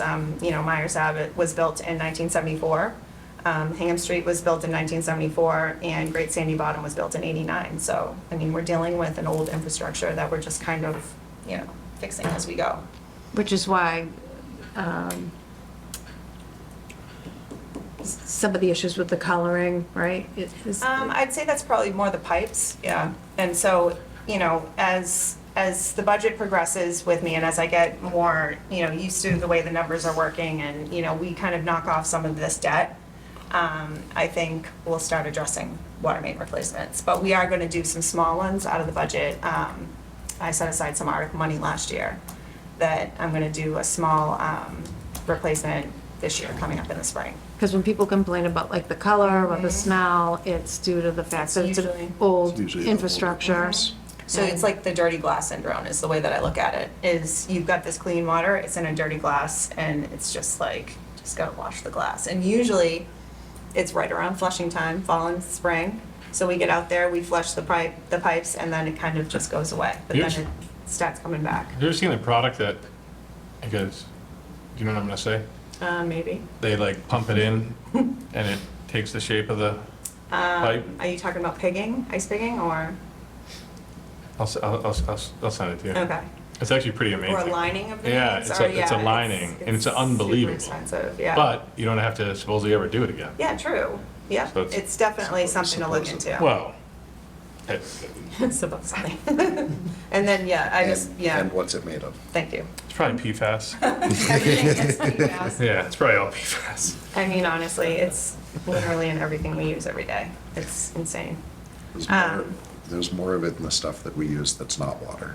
Well, than is in exactly, water, and I in a think the lot- way they. In a lot of cases. Absolutely, and I think the way that they deal with it is, like, the reason why water has gotten so much, you know, public. Publicity? Yeah, exactly, attention, is because it's like almost on a point system. That's the way I think of it, is, you know, what you put in your body, water, you know, food. I'm sure Tide and, you know, all those other laundry detergents didn't have to let everybody know that they changed their chemical composition because it was in Tide and in all Right. those laundry detergents. You didn't hear about that. Or the carpet. You know, my friend sold carpet for a long time, and she's like, we had to change that because of this stuff. And I'm like, yeah, I don't know about it. You know, so, Slightly familiar. you know, none of us knew about that, though. But this is the industry, and this is what we do, so we, you know, power on. They're always changing something on us, so we're always adapting, it just seems like, but it's what makes it interesting, I guess. So our goals are continuing to, you know, remove malfunctioning water meters, as I mentioned before, to ensure the water consumption is metered and billed accurately. That's super important for revenue, but also so that 10%, we can get that more accurate. We're gonna focus on hydrant replacement and maintenance programs for our system. So one of the articles I'm asking for, which I'll mention later, but it's a gate valve operating program. I asked for one last year. I'm asking for another one this year. Gate valve operating programs are, you know, you exercise the gates in the system so that you can have good shutdowns when you need to shut the water main down to fix it. If you are sitting there fiddling with the gate for hours because it just won't shut down because there's a bunch of grit and rocks and all that stuff stuck in it, or it's broken. That happens sometimes. It defeats the purpose of even having it there. If you're not exercising it and you don't have a preventative maintenance program, it makes no sense to even have it there at all. So I'm a big believer in preventative maintenance, and that's what we're gonna kind of push forward for. And we've been doing that anyways. We've been doing really well with that. Focus on more communication with the public, and education with residents. And another one of my articles is I'm going to be putting a digital sign in front of the water department, like the town hall signs and things like that. I think it's right on the side of 123. I think it would be really beneficial to have a sign up there. We can, advertise water main breaks, advertise our consumer confidence report when it comes out. PFAS, postcards are coming out, hate us even more. Check out the website, we have new pictures, things like that. Just a thought, because, do you have a Facebook page?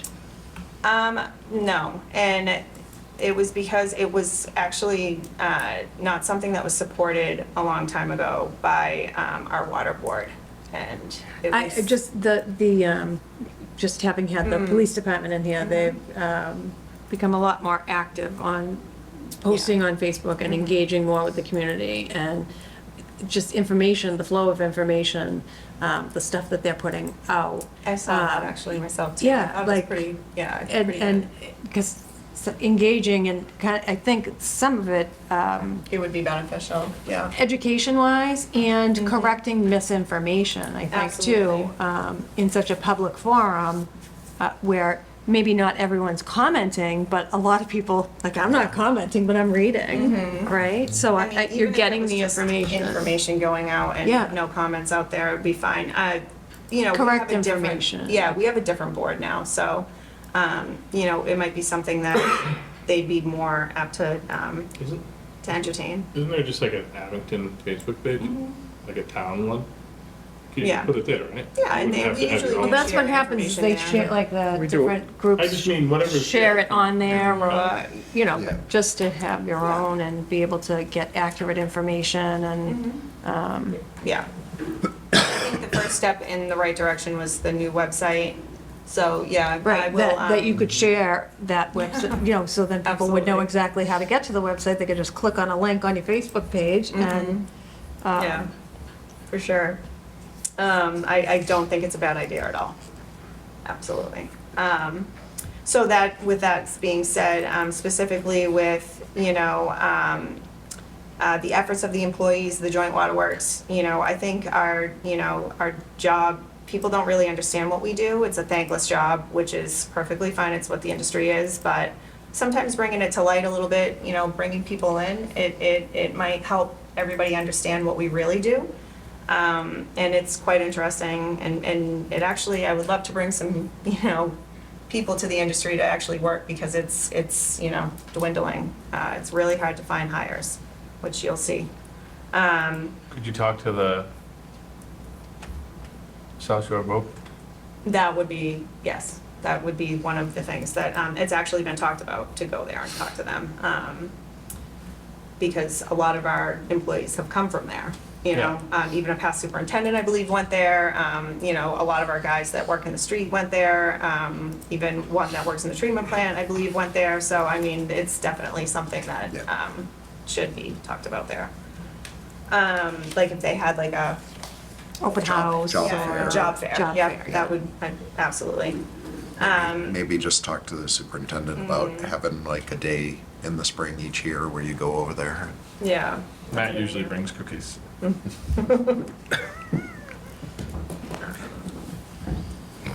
That's when I go recruiting for finance committee members. I want to fully staff the Aberrock Water Department there. We've had some turnover. It's slowly getting back, we're slowly getting back on our feet, but there are some positions that we have open. A maintenance mechanic is one that, with, like I said, all these moving parts on our vertical assets, we need a maintenance mechanic desperately. And then we have some promotions to do, and then replacements of those people. If we do them in-house, I'm kind of toying with the idea of, do we really need to fill the position or not? It's kind of up in the air, but we definitely need to do some promotions for sure, especially in treatment. And we're going to continue to improve the piping system in dealing with PFAS and all these things that it's a huge focus for our department, for sure. So highlights for the water department, increases in the budget. Really, I kept it pretty pretty much the same for the most part, aside from the inter-municipal agreement, which would be our joint budget. Abington pays 7% of that, Rockland pays 53% based on population. I take that back, actually, based on consumption. So, but it's usually Rockland's always, usually 53% because The of population. population and usage usually go Usually go hand in pretty hand. closely together. You're right. So, we had to, so there was really, the only things that ended up being the increases were employee benefits, which, Plymouth County retirement, things like that, health insurance, and contractual obligations and new hires. So it was really, other than that, everything stayed the same. What did you see for an increase in the health insurance for you? So we haven't gotten the numbers that I know of just yet finalized, I don't think. I missed the meeting because I was sick, but we guesstimated, I went in with 10% increase, just because I don't screw around with health insurance. If I don't use it, then I just don't use it, that's all. I think it came in under that. I wanna say it came in at 8, but I'm not 100% sure off the top of my head. And of course, I don't have it with me. That's all right, no, I just was looking for a Yeah, it was, ballpark it was higher percentage. than the year before that, that's for sure. I think the year before that was only 4%, so, yeah, it was definitely something that we were all very worried about. So I just bumped that, and then the contractual obligations for the union and other employees. That's really the only increases that I had to make in the budget. So, Saw increases in police detail. That's one of your highlights. I will that was share another 25. experience from this morning. Yeah? Driving through Brockton, they were doing work that looked like it was, as I was approaching it before they detoured the road, it looked like it was work on the water. A break. But they put a detour sign up. They had one side of the road completely blocked. They put a detour sign up, turned you onto a side street, and there was absolutely nothing Nothing. else. Like there was no. No, please. No other- follow-up. No like, follow-up, Go no. this way, no get other back to where you sign, were. Like no Yeah. other Good signs. luck. There was just the, That's what it get said. off It's- this it's road. good luck. You're on your own Welcome to now. Brockton. So, No, I. preferably run into do a that little bit often. more than Yeah. that. So, That like was in another FY25. sign might be nice. Yeah, I know. I'm at. I recently had the same experience in Braintree. Really. Yeah, just detoured you, and then, think Braintree- and now you're on, I was on like a bunch of side streets too. Yeah. So So do you're- I, yeah, I think everybody has a map. When you pick out your phone, Yeah. while I'm driving? while you're driving, Not supposed to touch well, them. apparently there's no And the police one on around the- anyway, The so. one on the screen of my car won't work while I'm moving. Yeah. So, Yep, and I have to say, the men and women in both towns have been great with details for us. I haven't had any issues. It can be tough to fill details sometimes, but, not with these two towns, so they've been fantastic, for us. And we've had some pretty long, late, we usually have a pretty rough stint of breaks that happen. Yeah. Knock on wood, it was 2 weeks ago, maybe 3 weeks ago or so, where we had probably 7 or 8 in a row, back to back to back, and they were all at night, and the guys were just exhausted, but, we need all the details that we can get when it comes to that, and hopefully, I don't even want to say it. Yeah. That's it, we'll just stop there, but they've been great to us, so. We can extract. Thank you, everyone, for that. But yeah, that was pretty really the only increase that I had to make, which ended up being about 223,000 for the budget. But yeah, that's really it. And then I did what you don't see in this part of the budget, which I've been talking with Andrew here and there about it, is the debt repayment schedule. And I have been sticking in some sort of a placeholder fake payment just to see how the budget does with it. I had it, if we used the whole entire loan, it would have been about 650,000. So I have it in there now at 400. I don't think we're gonna use the whole, we're gonna need that whole payment. Right now, it's kind of coming in at $253,000 for the payment every year, but then we have to kind of put in the change orders. So it's gonna go up a little bit, but I just put 4 in there because I'd rather be safe than sorry, and, you know. So what do you think what would the increase be to the resident? It's all in, it's already being paid by the rates, it's all being. The rate that's current, that The we're currently at, so it That's the wouldn't be a reason rate why. increase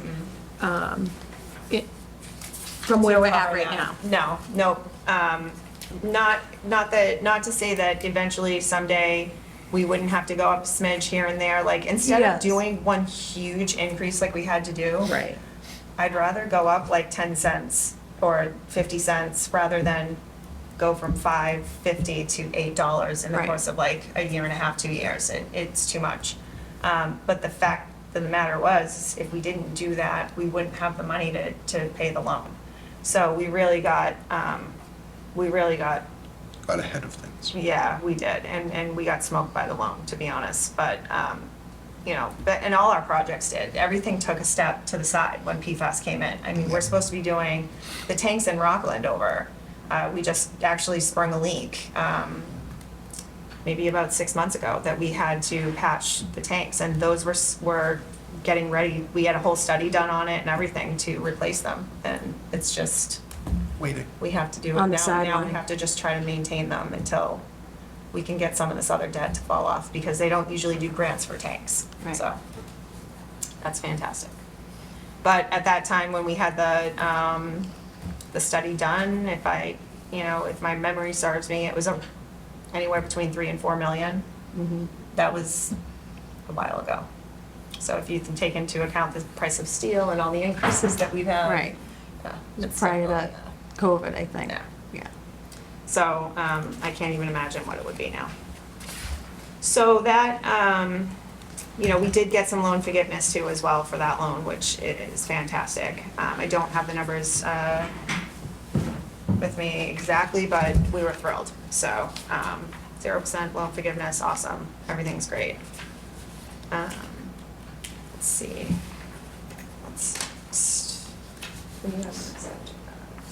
Is there anything I want? Okay, good.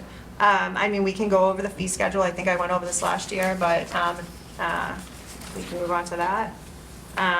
We charge for several different things in the department, and this isn't taken into account with the budget. So when I look at revenue, this isn't part of it. This is just kind of extras, and that's the way the DOR likes to look at it.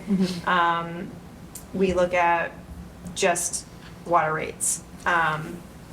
So a lot of this goes towards the reserve and where we make our articles and things like that. So very helpful.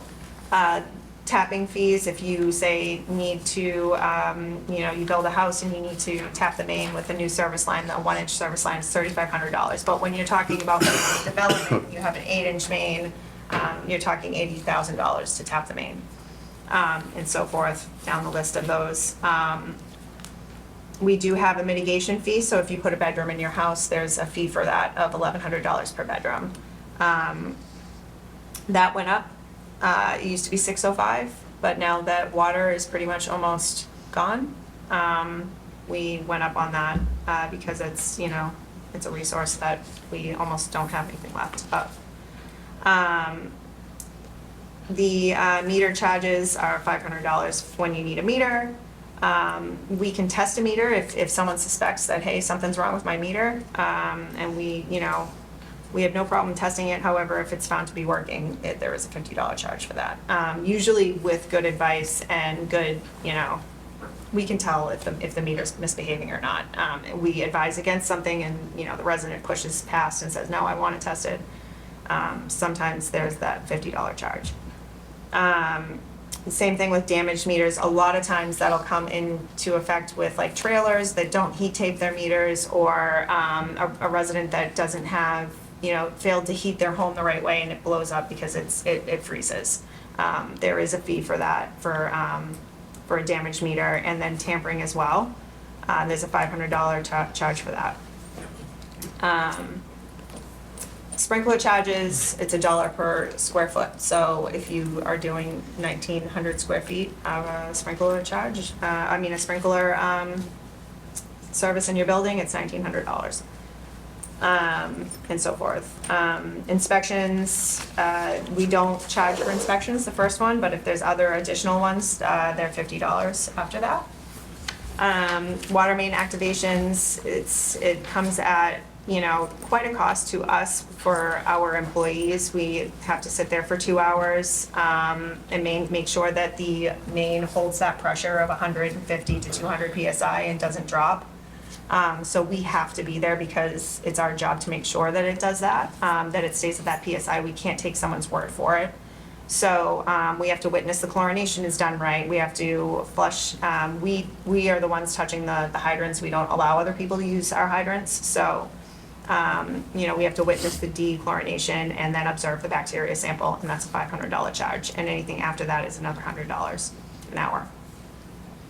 And then there's a fire flow test, that's for sprinkler systems. When, they need to rate a sprinkler system, make sure it's properly rated the right way with the, right amount. There's a fee of $500. It takes 2 employees of ours to do that. We have a cross-connection program, that's your backflow program. We do that twice a year now, and we do that. We have it tested twice a year. We have a company that we hire and they do that. And we do charge for that. What else? And then just on the next page is just the billing and how what we charge for billing. So we bill quarterly, as I'm sure everybody's aware. And it's $8 per 100 cubic feet, and there's a basic charge of $43. And that $43 basic charge is $33 minimum with a $10 meter fee. And we do offer the state discount at $10 for the basic charge for the quarter. You must be 70 or older, and you have to be owner occupied. Your property has to be that, and single family, and your water bill must be current. And we just ask for a picture ID and things like that. We also do liens and late fees. It's not one of the most enjoyable part of the job, but we do hold people accountable for not paying their water bill. Unfortunately, it happens. And then the organization chart, I doctored it a little bit. I gave you one, and then I doctored it again, so you're gonna feel me. It's not that far off from what you have there, but I don't know if you want to pass these around. I think we've got it. Okay, it's a little doctored from what you guys It's not 2 have. pages. We IT had the had IT 2 pages. department, Yeah, and it was 2 pages for oh, God, 2 positions. okay. Because it was, One's a proposed position. Okay. yes, So this is what we have for our department. There's myself and then the assistant superintendent. Tom Royal oversees basically operations. And then you have Brian, the Zanson distribution supervisor, who I, talked about earlier, does a fantastic job. We have 1 distribution foreman. In the past, we've had 2 because we've been Abington and Rockland. That's where I'm toying with that idea. Do we need 2? Because we have 1 crew. They argue yes, and I understand where they're coming from. And I like to hear all arguments on that.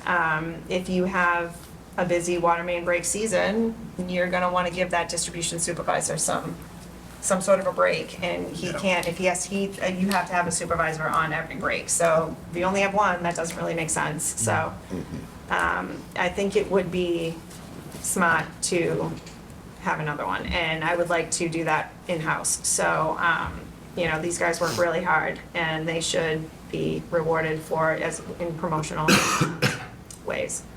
So, and there's definitely candidates for that, and I'm very happy for that. good.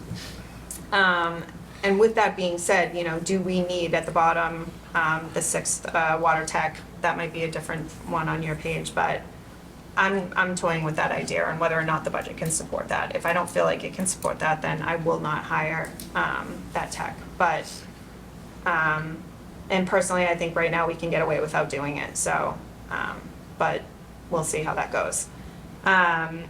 Then we have the treatment primary operator in the middle, and he runs, and it's a union position, it was negotiated that way.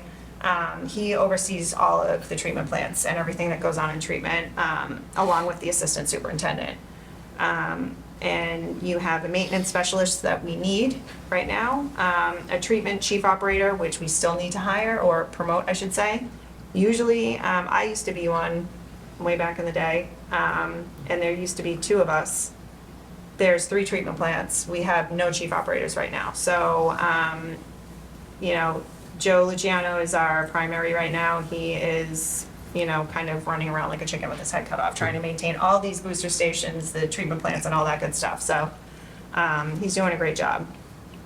And along with Tom, I mean, the 2 of them together. And the thing is with, you know, without these 2 positions filled, the assistant's dropping down a little bit too much into treatment where he should be up administratively, but he, you know, sees what Joe's going through as the primary, having to do the, you know, chief's job. So we've just been waiting for the right time, the right people, you know, to promote, and we're getting there. So I'm very proud of these people that we have. We've got one heck of a group in treatment. We have also retained 3 full-time operators down the bottom that used to work for us, veteran operators that, you know, 40 years plus on the job. One of them has, another one has like, you know, 26 and 24. They're all working for us part-time still. And that, you know, saves us on, you know, overtime and shifts and health insurance. So it really, really, really helps out a lot. And then you've got the executive side of it. So my executive administrator, she's retiring next year. And then you have the head clerk, and then a clerk under the head clerk, and then the part-time clerk who does like receipts and things like that. So usually the head clerk deals with Abington, Marianne, and the other clerk deals with Rockland. So we'll see about filling the executive admin next year. Or actually, we're gonna do it rather soon, because I want that overlap layer there. It's a pretty, you know, it's a pretty complicated job. So I don't like leaving anybody out hanging there. So I think that's all I have, unless anybody has any other questions. So, I think I covered it. Question there, Yes. you had mentioned early in the discussion about trying to raise back up staffing levels because of turnover. Is that the neededs Yes, on this sheet? yes. So, Yep. That's the needed. So there's a few, you know, the chiefs, when I was a chief operator, you know, I did my job and I also ran the treatment plant. So you can kind of do both. I don't know that we would need to replace, you know, say I promoted operator 1 and 2 up to treatment chief operators. Would we need to replace both? No, maybe just one. You know, the thing that's good, you know, I came from treatment, so I know what it takes to run the treatment plant, so we don't need to overstaff them. You know, and as far as distribution goes, you know, these guys are doing a great job now. If we were to promote with a foreman, I think it would just be fine the way it is right now. You know, depending on the budget and how things go. But for sure, that executive admin needs to be filled. And and I'm not sure about that, but if it comes within, like from within my department, that position will most definitely need to be filled for sure. So, but I don't think there would be any kind of impact on the budget at all when it comes to that. If anything, since she's been here for so long, I think it's actually would take a little step back on the salary as far as that goes. So. whoever came in would be a little less. And even if it was a promotional thing, Yeah. still even a little less because of the less experience there, so. Yep. Yeah.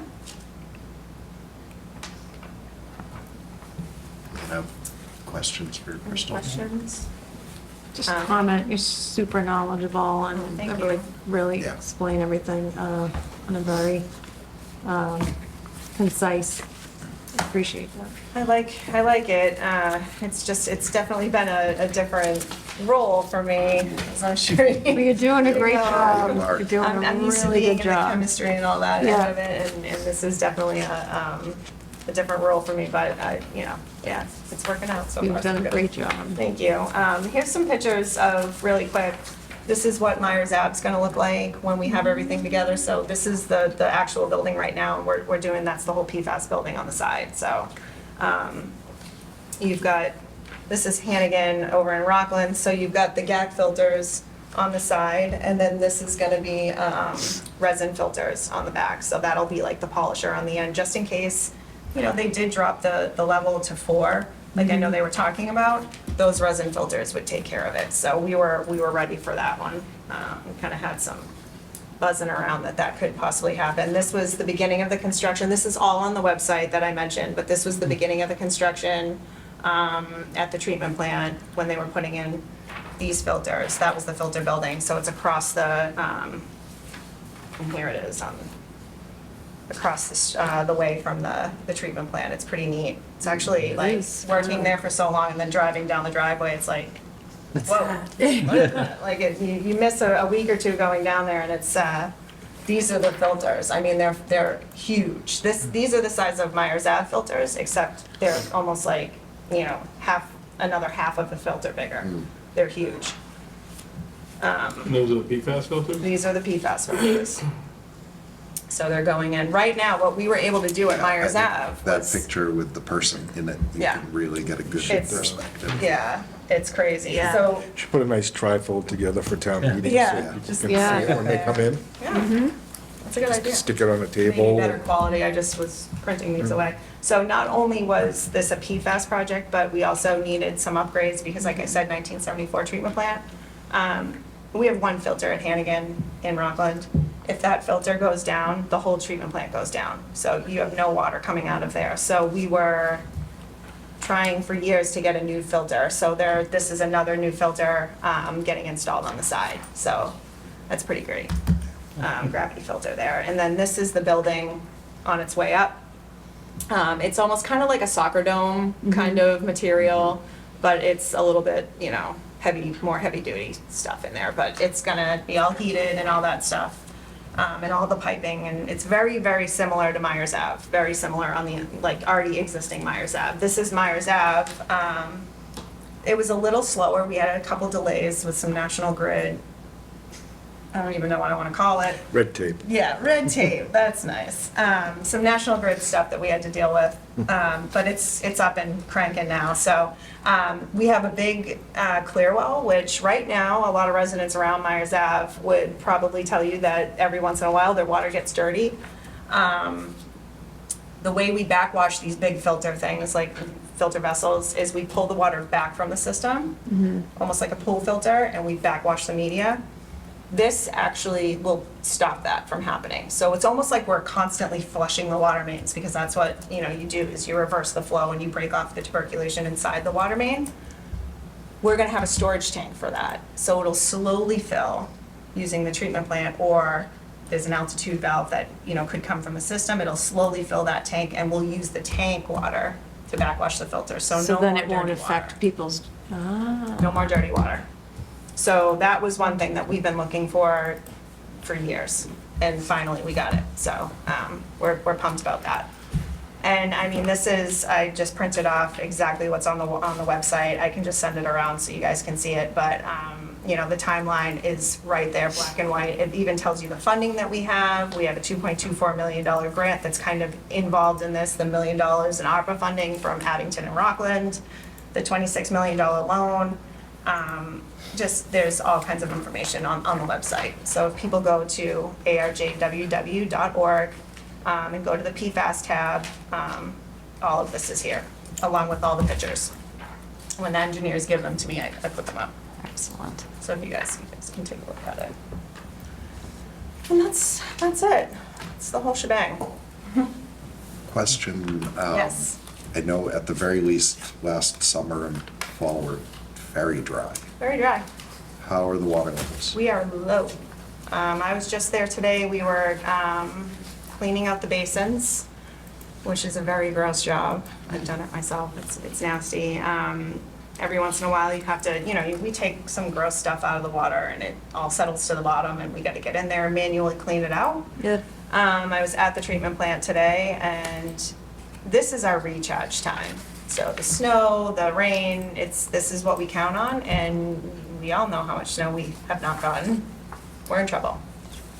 I'm very concerned. So I would be looking for water bans coming.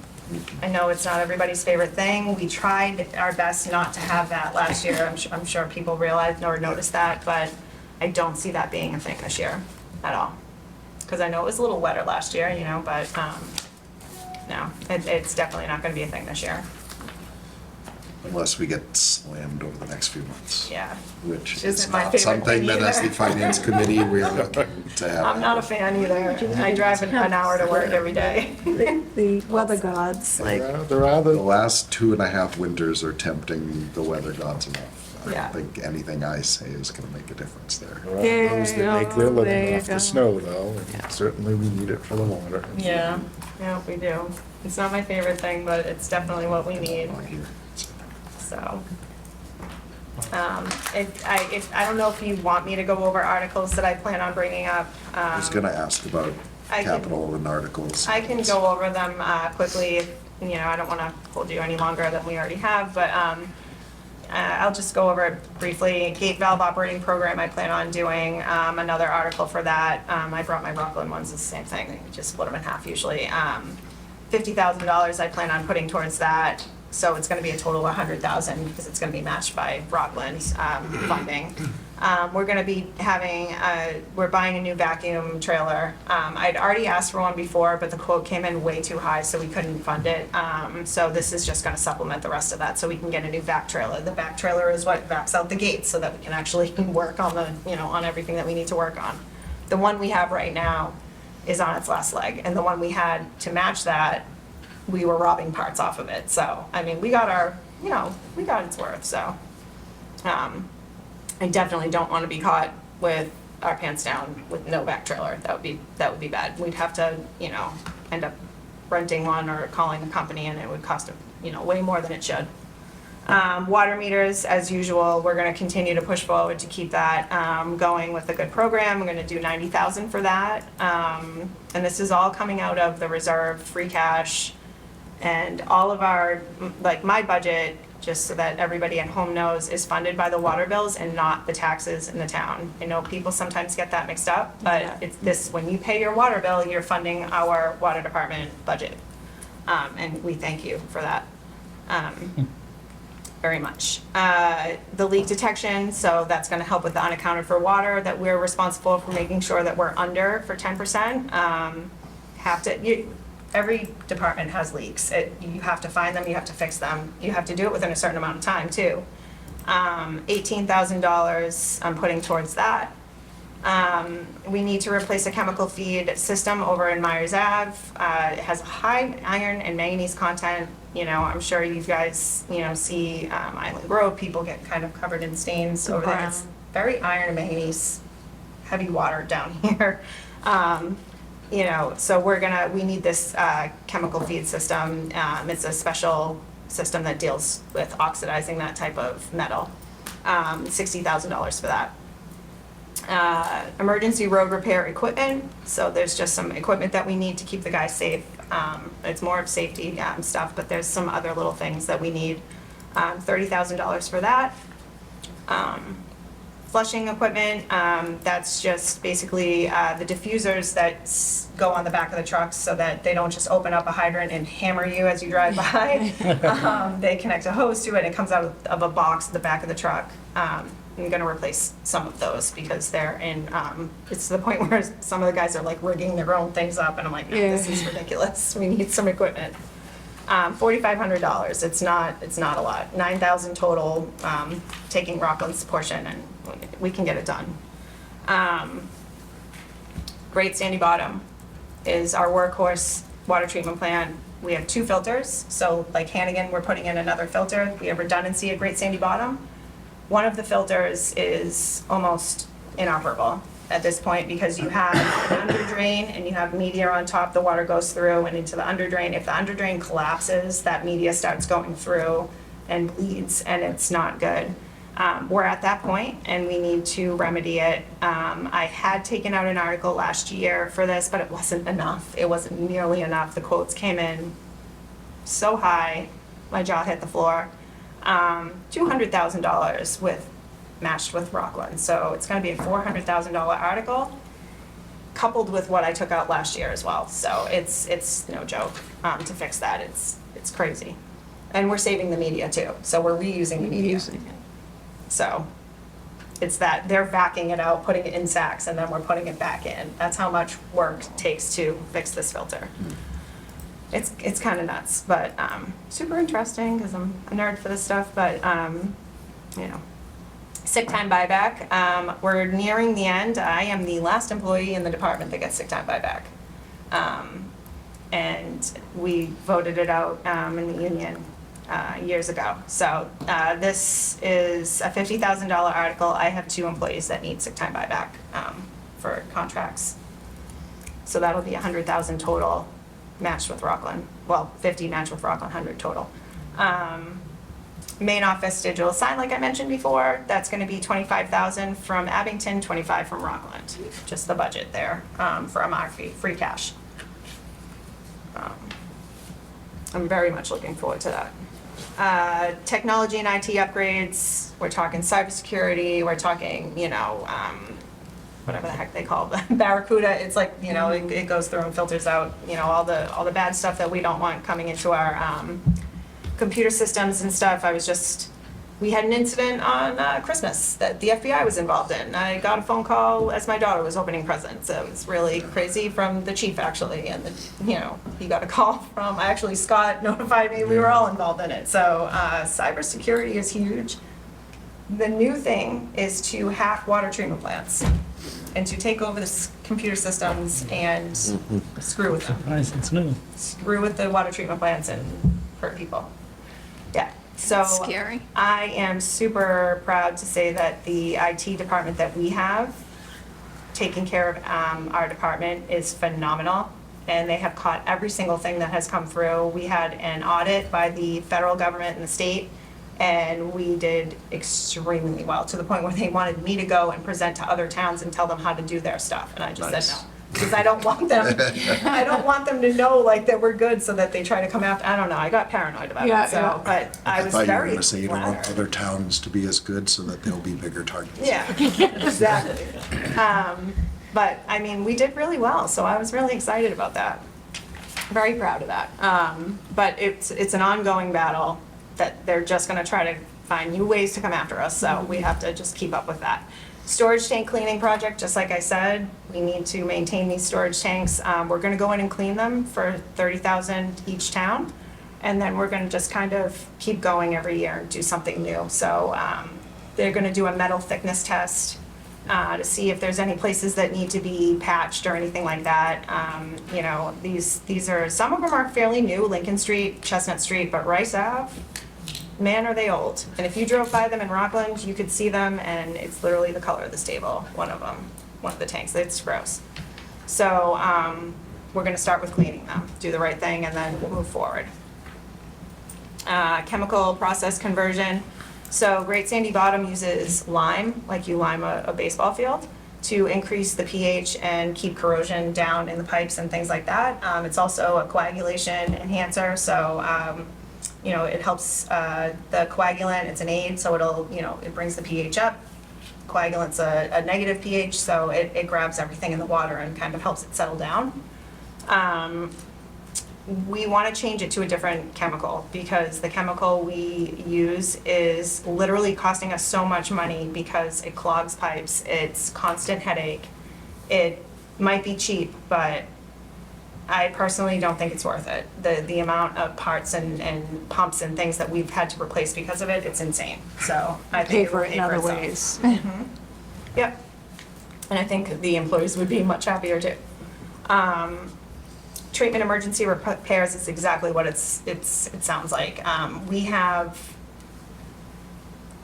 four pumps at huge turbine pumps that pump the water out of the treatment plant, pump it into the treatment plant at Pembroke. In Rockland, we have 6 pumps. In Myers Ave, we have 3 well pumps going on a 4th. And then all kinds of valves and things like that on the filter vessels. Any one of those things goes down, it's hundreds of thousands of dollars. to fix. And I know of one pump that needs to be almost replaced. So $100,000 for that, and just to make sure that we're prepared per town.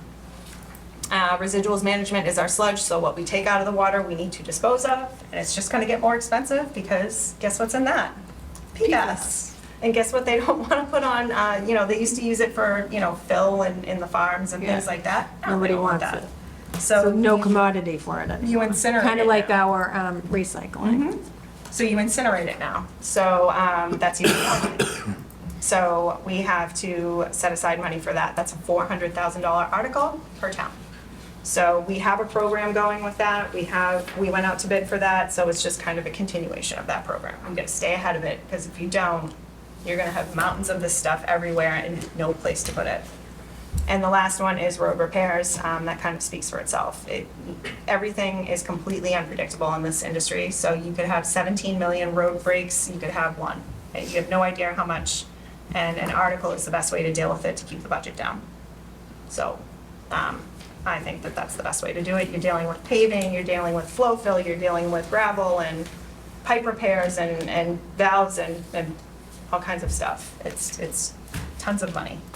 So to have that article there is a great way to keep the budget in check. And that's it.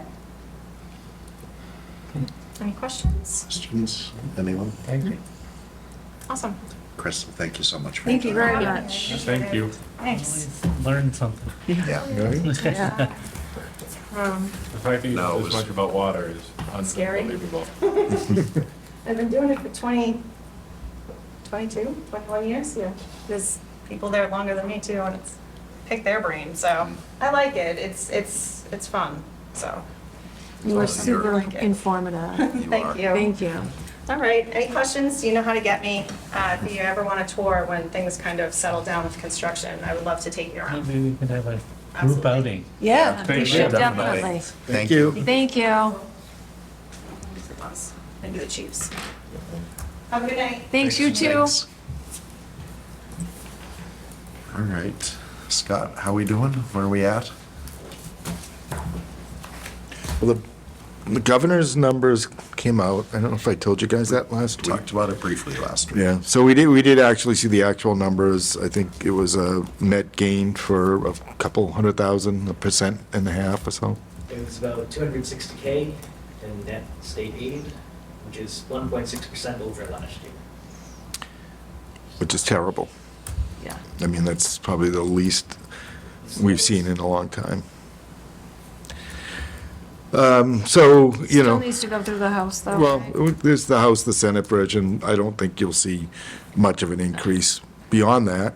So that's where we're at. We did get Uh-oh. some good news. It was your pencil. It's great for Abington. Oh. Oh, Have a good night. Thank you. Okay. too. There was some good news from South Shore VOTAC. We did get their numbers in.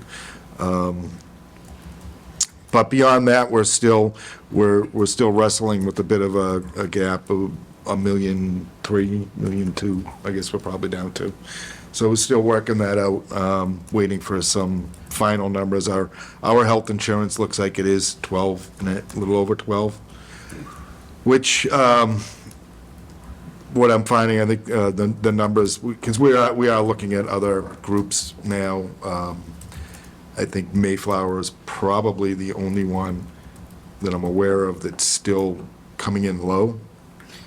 But the GIC, Maya, they're all up in double digits like we are.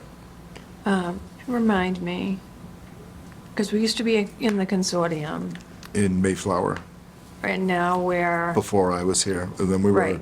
then they pulled out of Mayflower, we were self-insured. Self-insured. Now we're with Mass Strategic Health Group. We did all right for a couple of years with Mass Strategic Health Group, or at least the first year. We just experienced some really bad claims last year. And then, as I said, industry-wide, it has just gone, crazy again, which is, it had leveled off for quite some time, or several years, but now it's just showing up across the board, and I they're don't actually know. blaming it on, I don't know. if it was After like- COVID effects, or? No, weight loss drugs. Ozempic? That's what they're blaming it Could on, be. the high cost don't know. of, that the Could be. insurance is going up because of the high cost of weight loss drugs. Either, there, but, so, just because I was asked the question. So the rate has gone up 15%. 12. I mean, 15. Yeah, a little over 12. 15, 12, Yeah. because there are some, I did see some as high as 15% in some industry. Yeah. And we contribute, what's our portion for employees? Depending on the plan, we have plans that are 75-25 and 70-30. And the retiree plan's different, isn't it? It's about the same. Is it? All right, so it depends on what plan. We actually admit, we tried to do things and we explored, we met with the Insurance Advisory Committee, which is made up of representatives from all the different unions and retirees. And we talked to them about changes in plans, changes in co-pays, and we looked at a lot of different things we could do, and really, there wasn't a lot that was gonna save either side that much money Right. right now.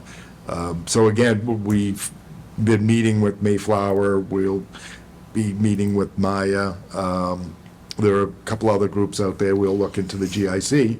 And again, if we have to move, it seems like Mayflower right now has been the most stable and consistent. But just the point of shifting more burden onto employees does not save us the amount of money that, It won't, and, unless it's happening with other towns. right, I mean, we have to stay in line with.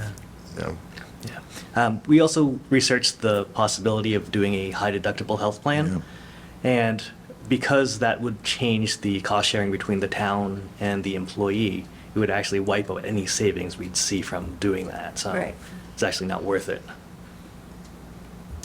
But we are still looking, and we're looking at, other avenues or other groups, but nothing's going Is to that like a change for FY contract that we have? '26. Yeah, is that a contract we have for a year by year? Yeah, we Or can get out at any time. You can get out at any time. Yeah, with this one in particular, I think it could be different depending on who we go with next, but I know the group with MSHG, it was, when we're ready to leave, we're ready to leave. There's no, we had any money on the table with them like we did in the past with Mayflower. I think when we left Mayflower, we probably left a couple $1 million on the table there. I did meet with the school committee last night to discuss what we've been talking about with the trash enterprise fund. We are, the budget strategy group, or the trash talk group, will be meeting on Friday again this week. I think we've pretty much got our path forward on this. The school committee was very receptive. I think it's more now scheduling it with this group. We do have a member of the Board of Health who will be with us, just to make sure they're up to date, and we'll roll out the plan with them. I think we're going to put it on the schedule for just on the 26th, I guess, as part of my budget talk for everybody in here, so we can get a consensus on what you guys feel about it. But right now that, No, finish. no, so right now, I think, the plan that we're looking at does call for us using free cash and going with a sort of a 4-year phase-in. To try and have fire, the VOTEC, and the school department on February 5th is, Well, fire is almost done. no, fire had Fire, we 10 minutes. Hadn't even really For started. 20 minutes. No, There's no changes in this 10 minutes, budget. we didn't even get into anything. Yeah, we got into the building, but not the actual department. Not that, none of the expenses, we didn't go over anything. That looks like a terrible. South Shore VOTEC's got a new school coming up. I mean, I'm not saying it's going to take, but in the school department. Well, they've talked ad We talked nauseam about about the Yes. school. We I talked think that's about what I'm the saying. building. the budget is nice this year. It's Yeah, gonna the be a fun budget talk. is Slight decrease, which is very nice, but it's still a decent presentation. That feels like we're gonna be here till midnight. Do you want to, we could move, try to ask if the school department would do the 12th, since we don't have anyone scheduled then. Who's available on the 12th? Because I am unfortunately not Oh, okay. available that night. I'm Oh, here. 2/5, I'm not here. That's the 5th? Yeah. I'm available on the 12th. I'm available. I'm available the 5th and the 12th. Okay, I'll have to, are you available the 12th? Yeah, just the 5th. So we will have a quorum at least. I'll have to talk to Marty and Sean about So- their availabilities that night. Any night. Yeah, so move health and treasure to the 12th, just to, I don't mean to minimize them, but they're fairly straightforward, right? Not controversial. Get them out of the way. So you don't miss anything good. Yeah. So, So what, say that again, Chris? I'm just thinking, if you're not gonna be here, we move health and treasurer to the 12th. And then the fire department to the 26th. It may be in our best, or if we're going to have that trash discussion, it would be best that it's a night when I do have the health department here Oh, okay. anyways, All right, and yeah, no, the, and the that- treasurer All for right, okay, never mind. then. financial chatter. Then Make the fire department on the 12th. Hmm. Fairly brief meeting. Yeah. Yeah, that might make sense, right? Fire department Or on the. maybe fire department and South Shore VOTEC. I don't know if Tom can do the 12th. It wasn't on the dates that he mentioned. I don't know. I'll check. He's with Check. both of them. 'Cause that a might busy be, guy. Well, I think you should keep South Shore VOTEC with the school department. The South Shore VOTEC's never been a long, No, that's, well, and I was just Hasn't been thinking, long, but it also isn't. So, typically, it's a lot of information that we get from him, so. You just tell them to pare it down. highlights, whatever happened to highlights? I like that year. Yeah, I know. How's that? I think that's it. Better? that looks good to me, yeah. Okay. Matt So just while we're doesn't want to talking- deal with social vote. You feel bad.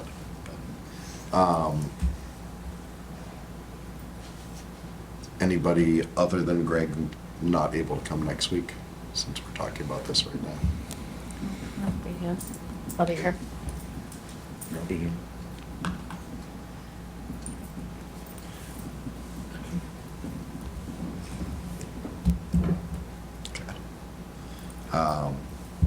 So back to our update from the town manager. I think that's about all I have. Yeah. Right, any liaison reports? Nope. Okay. There was no correspondence, I did check. It's been weeks. We do not have any new minutes to review this week. So, we've already had our discussion on our next meeting, which is next week, with the school department, and maybe others. We'll see. Motion to adjourn? Second?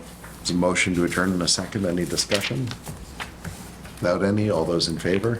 Aye. It is unanimous. We are adjourned. Thank you.